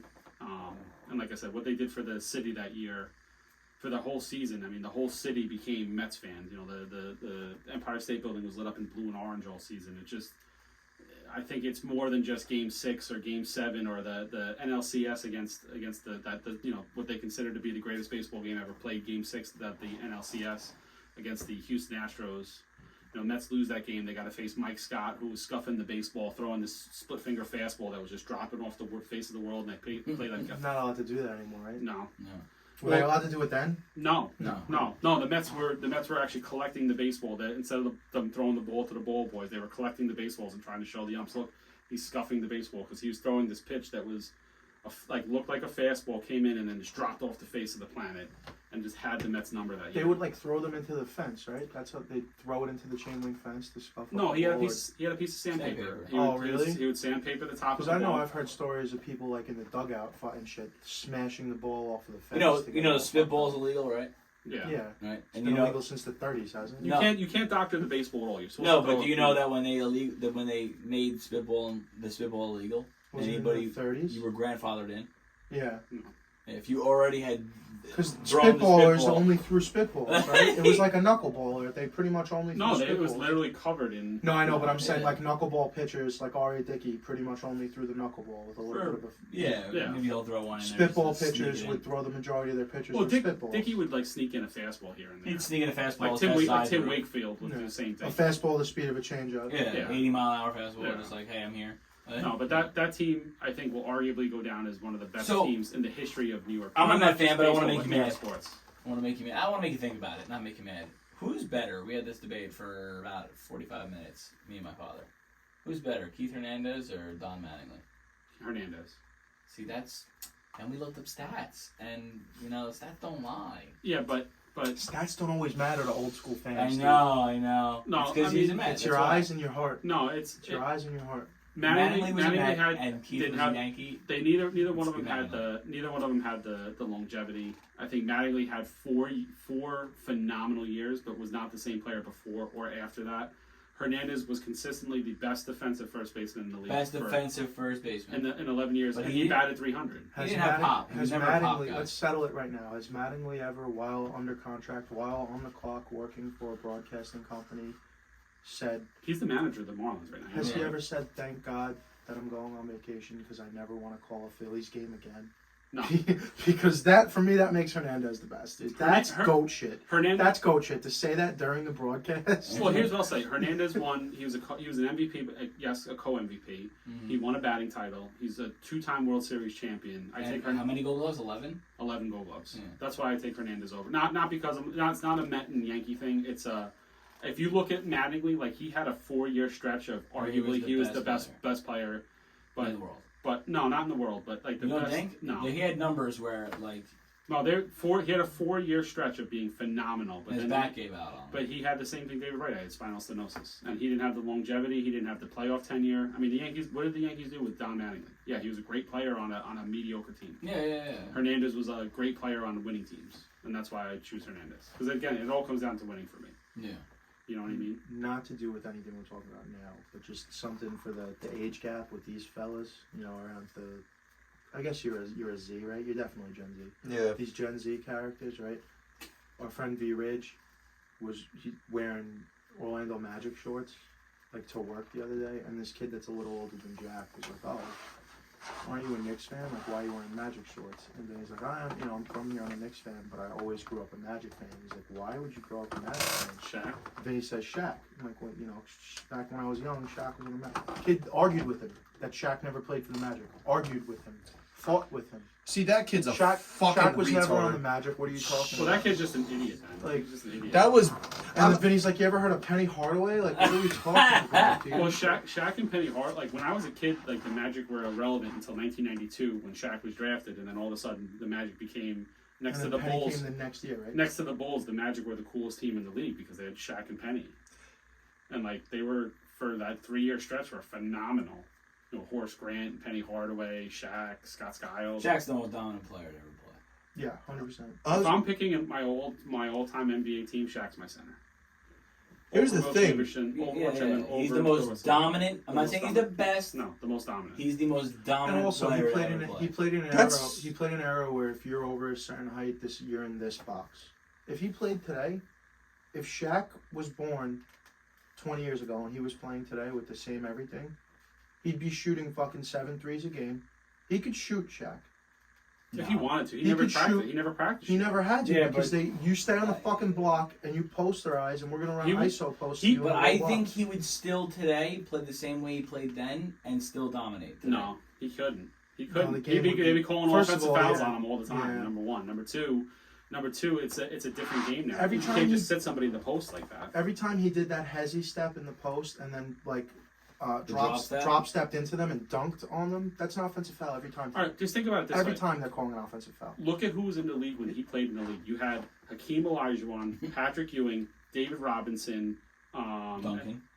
Well, Duncan came in. Couple Duncan years came in later. later, but I'm Like saying 5 years later. when Shaq came into the league, you You needed 3 or 4 big guys on your roster just to go against. you Shaq. arguably had like 4 of the top centers of all time in the league, and he came in and dominated all of them.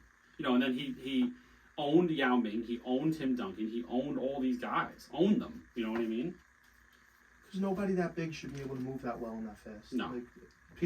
Shaq doesn't get enough credit for how athletic he was because No, of how no, big no. he was. We've all seen the The video. man moves. We've all seen the video of him shaking and baking Jordan. Yeah. We've all seen that at the All-Star game. Mm-hmm.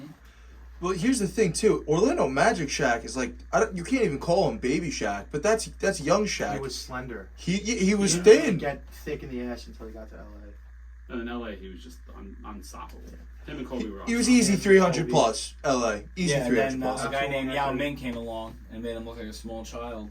Yeah, but he owned Yao. Yeah, but he's And then he Not- turned not bait, the and then he first called time they Yao met Ming up. his son. All right, one game, but I I'm mean, just saying, the first time they met up, he said in the interview, he was like, I tried to dominate Yao, and he blocked him like 6 times, and he was like, what the fuck? is the going reason they on, went and man? found Yao was to neutralize Shaq. Like that was like. Can you imagine trying to find like a fucking Dude, Shaq a changed fake the way Shaq. Shaq changed the way NBA GMs built their rosters for a couple of years because like I said, you needed 3 or 4 Yeah. big guys that could play. Just because otherwise you have 2 centers, they're both gonna foul out. Now you have no centers to. Well, go look what check they the rest did. of the game. The Spurs had David Robinson, arguably one of the top 10 centers of all time, and they drafted Tim Duncan, who's I know he's the greatest power forward of all time. But the only reason he's the greatest power forward is because Tim Duncan, Yeah. because Robinson's David Robinson was there. in front of him. Yeah.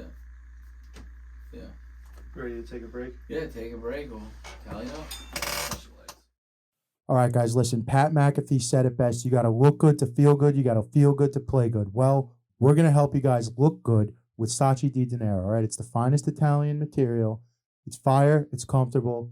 And we got a saving for you. All right, you're going to use promo code HAVOC for 10% off your total purchase at SaatchiDiDinero.com. Also, check them out over at Instagram at Saatchi di Dinero. Saatchi di Dinero, always authentic, never counterfeit. What is up, everybody? Welcome back to the show. As always, the best way to support the show is to support the sponsors. You support the sponsors, you are supporting the boys in this room, helping us hopefully one day quit our jobs and become full-time podcasters. Also, once again, special shout out to Dino Skate Park for our brand new theme song, Wind Up Toys. Can be found on their debut studio album, Artifacts. Get that. Spotify, Apple Music, wherever you get music, you can find Dino Skate Park. Give them a listen. Follow them on Instagram. Check them out. Try to catch a live show if you're local to the Long Island area. We have a list. We have a top 10 list. Plenty of points. We've had a couple of weeks with the point drought You know where what? it ended with the top 5. Yeah. We're back to a top 5. Okay, before you say that, one of the guys from work is into metal bands and stuff like that. And I asked him, and he said he's seen them open up before. Really? Yes. They're not really metal, but yeah. Yeah, but They're several like times punk. he said he's seen them. Yeah. So They're interesting. fun. I've been playing the shit out of that album. If you like that kind of music. Yeah. So good. All right, here we go with the top 10. Let's see. Going I'm only looking at Whitey. from the bottom up. Number 10, 7 total points. Mario Manningham's catch / the 2012 Giants Super Bowl win. I'll take it. Number 9 with 8 points. Lake Placid Olympics, the Miracle on Ice. I will also take that. You know, big win for America amongst the Cold War. Pretty much ended the It might Cold be a War. little low, but go ahead. Really? Well, me and Jack are the only two that No, put it on the list. I didn't know if I felt weird. Number 8, 11 points. Nohan. Johan Santana's That's no okay, no. eh? I can't hate it. It's not on my list, but I can't hate it. That's fine. I can't hate it. Number 7, we have the 1994 New York Rangers Stanley Cup run. Should be higher, but that's fine. We're a They little, made it. you know, Made it. Right where it needs to we're be. Islander fans and we're younger. Don't. so. That's right where it needs to be. Understandable. Understandable. Now 5 and 6 we have a tie, and Whitey's gonna absolutely fucking hate this tie. It's a tie that I cannot see Big Whitey enjoying. One of them's got to be better than the other. 17 points apiece. We have the Odell Beckham Jr. one-handed catch against the PI against the Cowboys in the corner of the end zone. Mhm. Heads up against 3 weeks in February 2012. Linsanity. Oh God. That's gross. One of Keep the- me out of it. Keep me out of it. I I don't think want no part of it. Linsanity should be higher than the Odell catch. Personally, I think Linsanity. What do you Because think? the Odell catch was only really lit for either people who aren't from New York who just see a great play, or Giants fans. Here's what I'll tell you. Odell's got to be wherever the lowest point that can go on the list. That's where it's got to go. And like Linsanity could edge it out because the Knicks fans have had nothing.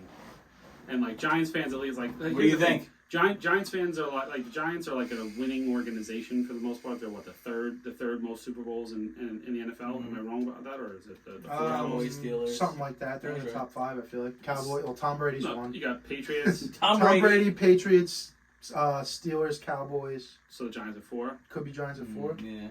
Oh no, because the 49ers. Niners. The Niners. Niners, Yeah. So Whatever. They're there. Hey, I'm tell me just what saying- you think first. I think Beckham's catch has to go further down the list than Linsanity. that's 2.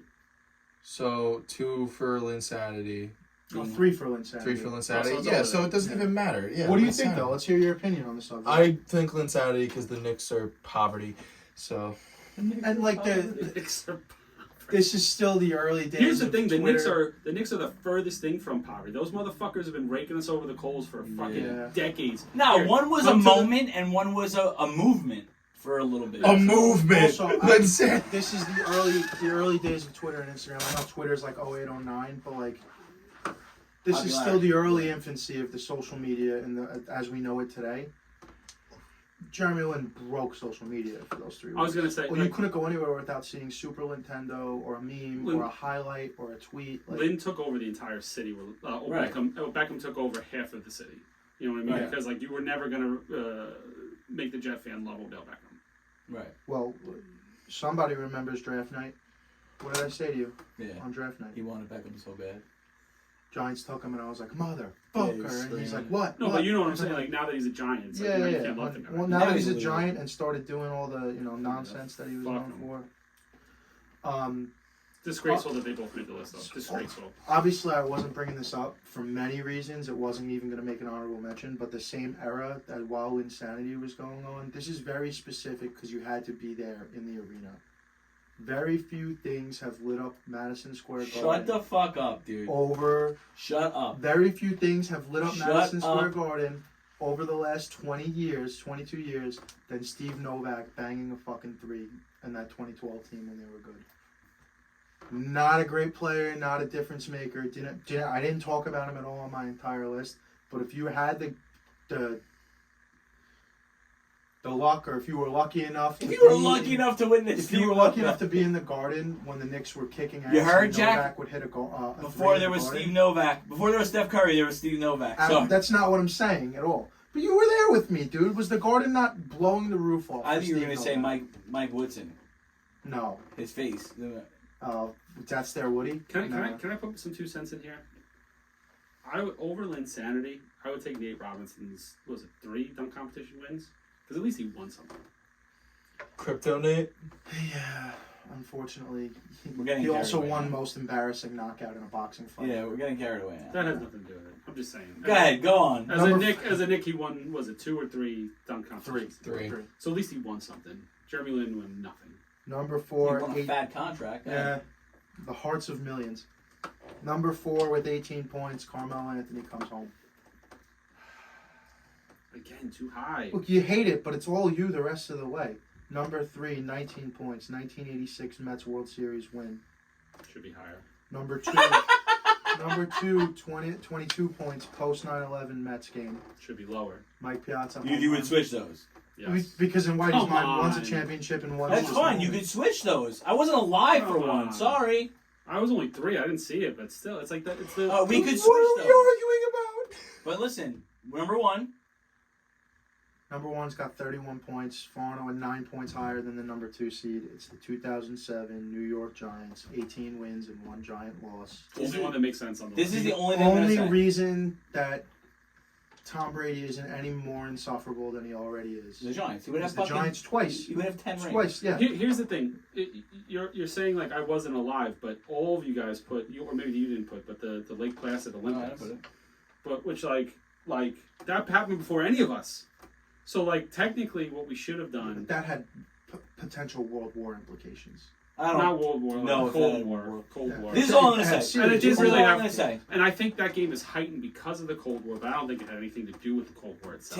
Take away the fact that you're a Met fan and it's been a tough ride, right? Let's just say that, right? Take that away. The Mets were the odds-on, not favorite, but they were like they were not. It wasn't a surprise to anybody that they won that 1986 World Series. No, because But the Giants, it was an utter Cinderella story. no, but shocking. I'm agreeing. Number 1, I wholeheartedly agree with. Right. Th- That's so what I'm this saying. is But my I'm argument saying the for Mets should be number 2. There's Yeah, I reason why agree. the I Mets would should be agree with number that. 2. When we talked about Linsanity versus OBJ just before, you said OBJ lit up half of the city and Linsanity lit up all of the city, right? Same what thing he here. said, yeah. 1986 Mets fans were excited. It lit up the Mets fans. See, but in that's New York false. City. But that's false because in Post 19 9/11 Mets, New Yorkers, people that don't even give a fuck about baseball, No, see, but that's had a stake in that game. see again because you guys weren't around, so you don't understand. Like the Yankees were forgotten about in 1986. So even like the Yankee fans were rooting for the Mets because the city they were the embodiment of the city. Like that's where the 86 Mets are different than the 9/11 because they everybody in the city was like, you went, if you from 1984 to like 1994, that 10-year stretch, you saw way more Mets jerseys, way more Mets shirts, hats, the whole nine. I think you should just be happy that Linsanity didn't get above The 86 no, I'm just Mets. saying though. It's like I'm just trying to explain to you what that 86 Mets. How many city. points did 86 Mets have? 19, And how many points did Linsanity have? 17.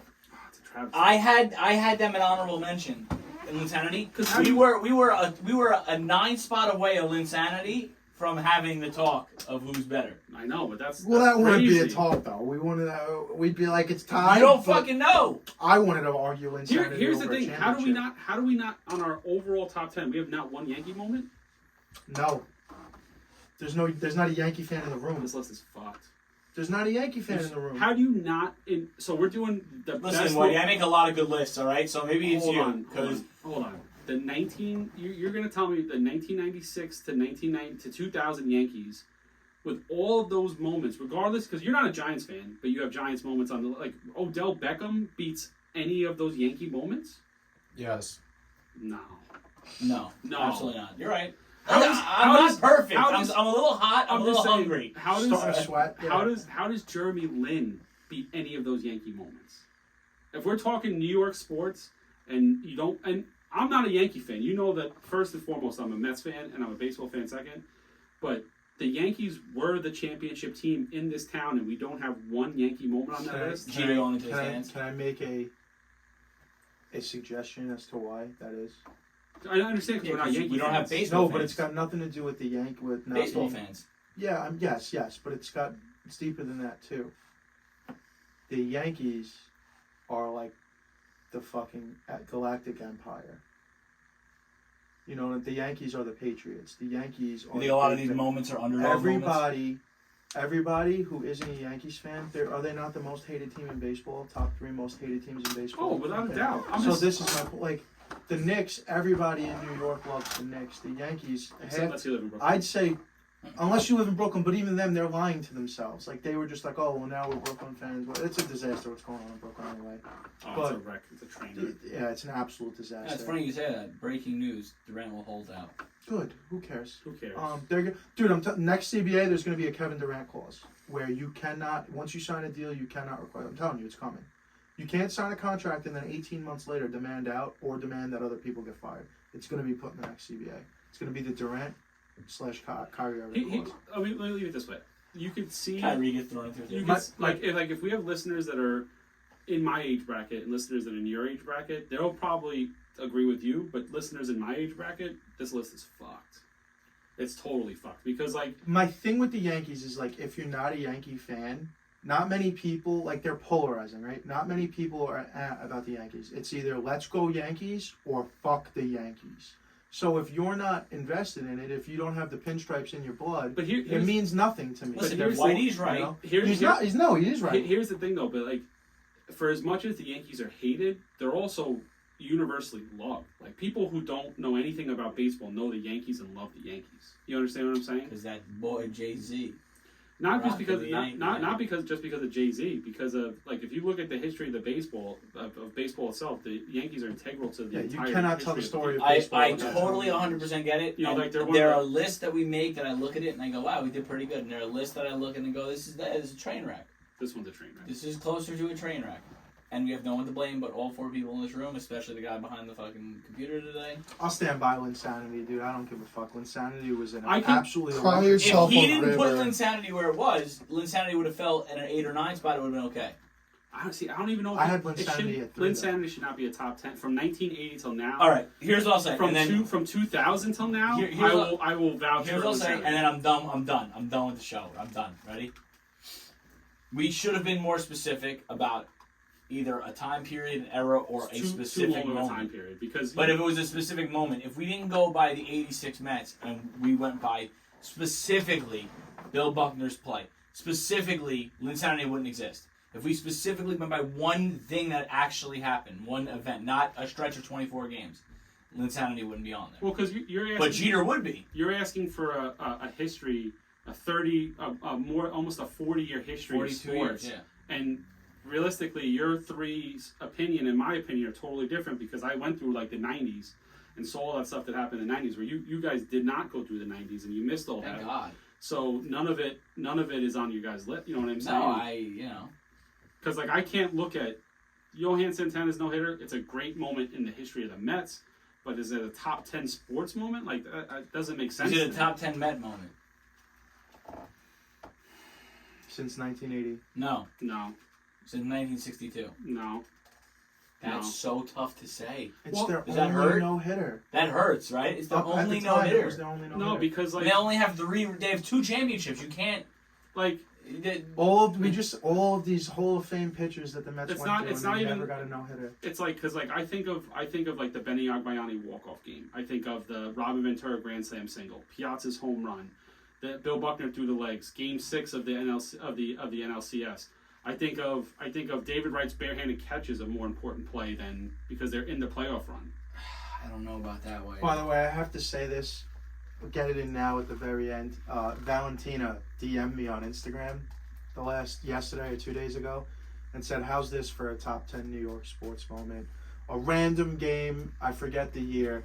Yankees are down 6-0 and hit 3 back-to-back grand slams to win the game."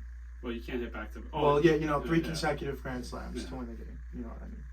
How about when they were down She heard it on 8-1 my 8-1 versus the Braves and Piazza hits that home run to put them up in the 8th in 2000. Like that's way more important than the no hand. Like no hand, it's a moment because it's the first of ever, but it's like only 2 moments matter. Then if you're going by what equated from them and what came out of it, only a moment from the 69 and a moment from the 86. None of those other moments actually led to championship, so Johan should be. Yeah, in but there. they all have playoff implications. Like Fuck they're the playing, playoff they're playing implications for for what, something. though? They Like went you're home. playing for something. Like no hand, they're playing for nothing. Like They it's went a- home. And like what did that get us? It got us a guy with a bum shoulder that we're paying all this money to for nothing. He pitched how many games after that as a Met? I 100% get it. So why is that so important when you're paying this guy ridiculous money? I mean, you think of Bobby Bonilla Day every single year. I'm sure you get shit for Bobby Bonilla. It's a Day. holiday. It's not a holiday. It's That's a a na- fuck. it's It's a na- miserable it's that a they did na- that. Happy July 1st, baby. It's a national holiday. It's not a I'm holiday. gonna put Well, a now that vote- Uncle Steve, it's not a drop in the bucket for Uncle Steve, dude. So now it don't Uncle matter. Steve don't care. Yeah. No, but what I'm the saying. Wilpons, they had to take a fucking. But what I'm loan. saying is, Yeah, yeah, you yeah. invested all this money into this pitcher, and yes, he got you. And like, if you're happy with him getting you a no hitter with all that money spent, like think about Jason Bay and all that money we spent on Jason Bay. Well, And now what, you don't have to be rude. Now. but what? Now you're being But rude. I'm just saying, what did you get at it? You spent all that money for what? And it feels like you spent wasted Right, money. but Jason Bay in was the can't moment, miss. though, I'm talking He about just the ended up moment, being a piece of in the shit. moment. Jason Bay was not can't miss. A guy of that caliber wants to go play for the Mets. Yeah, but he wasn't even that good. He went into the Boston Red Sox lineup and hit behind David Ortiz and in front of Manny Ramirez. Of course, the guy's gonna hit. You put anybody in between David Ortiz and Manny Ramirez, they're gonna hit. Who's better? Let's close out the show. Who's better, David Ortiz or Manny Ramirez? Ooh. I have an answer. It's clear as day. I wholeheartedly believe it to the end of time.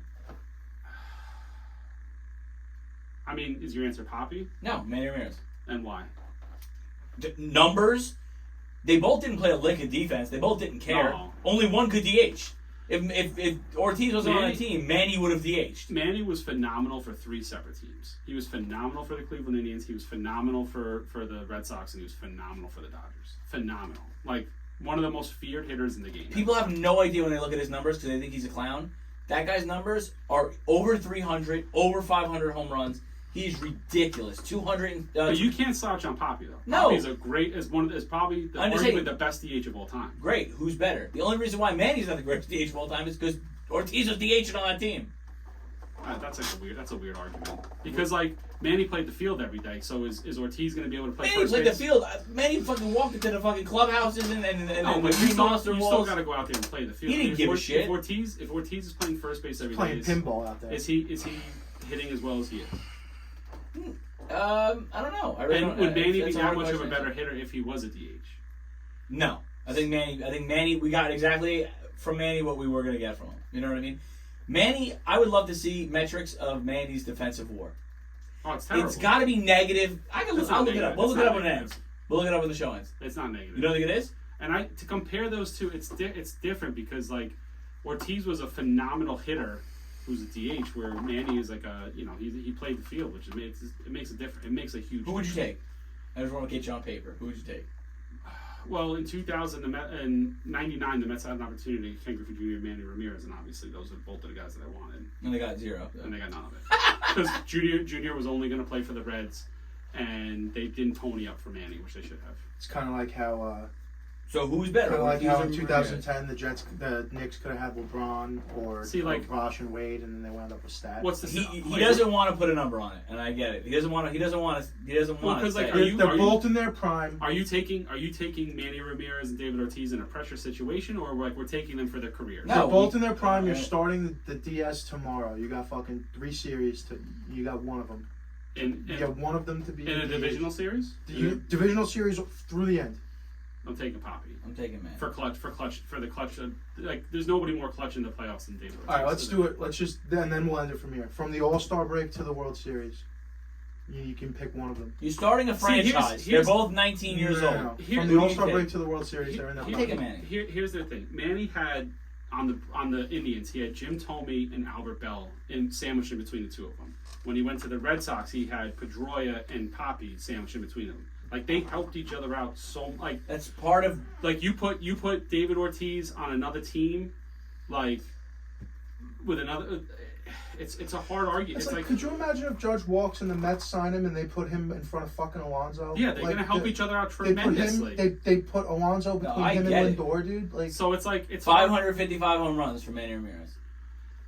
He batted 312. I know you want to. I can't give you an answer because it's not apples to You won't apples. do it. See, you won't do It's it. not apples he to loves apples. the game too much. Yeah. It's not My apples My to man apples. loves baseball too much. It's not apples to apples. Close out the show, Jim. All right, fine. Let's do the list one more time, then we'll get the F out of H. From top to bottom, the 2007 New York Giants Super Bowl, the post 9/11 Mets game, the 1986 Mets World Series. Carmelo Anthony comes home where he belongs, to the Garden. Linsanity, Odell Beckham's crazy one-handed catch, the 1994 New York Rangers World Series run, the Johan Santana no-hitter, the Lake Placid Olympics Miracle on Ice game, and number 10, the Mario Manningham catch to go along with the 2011 Giants Super Bowl victory.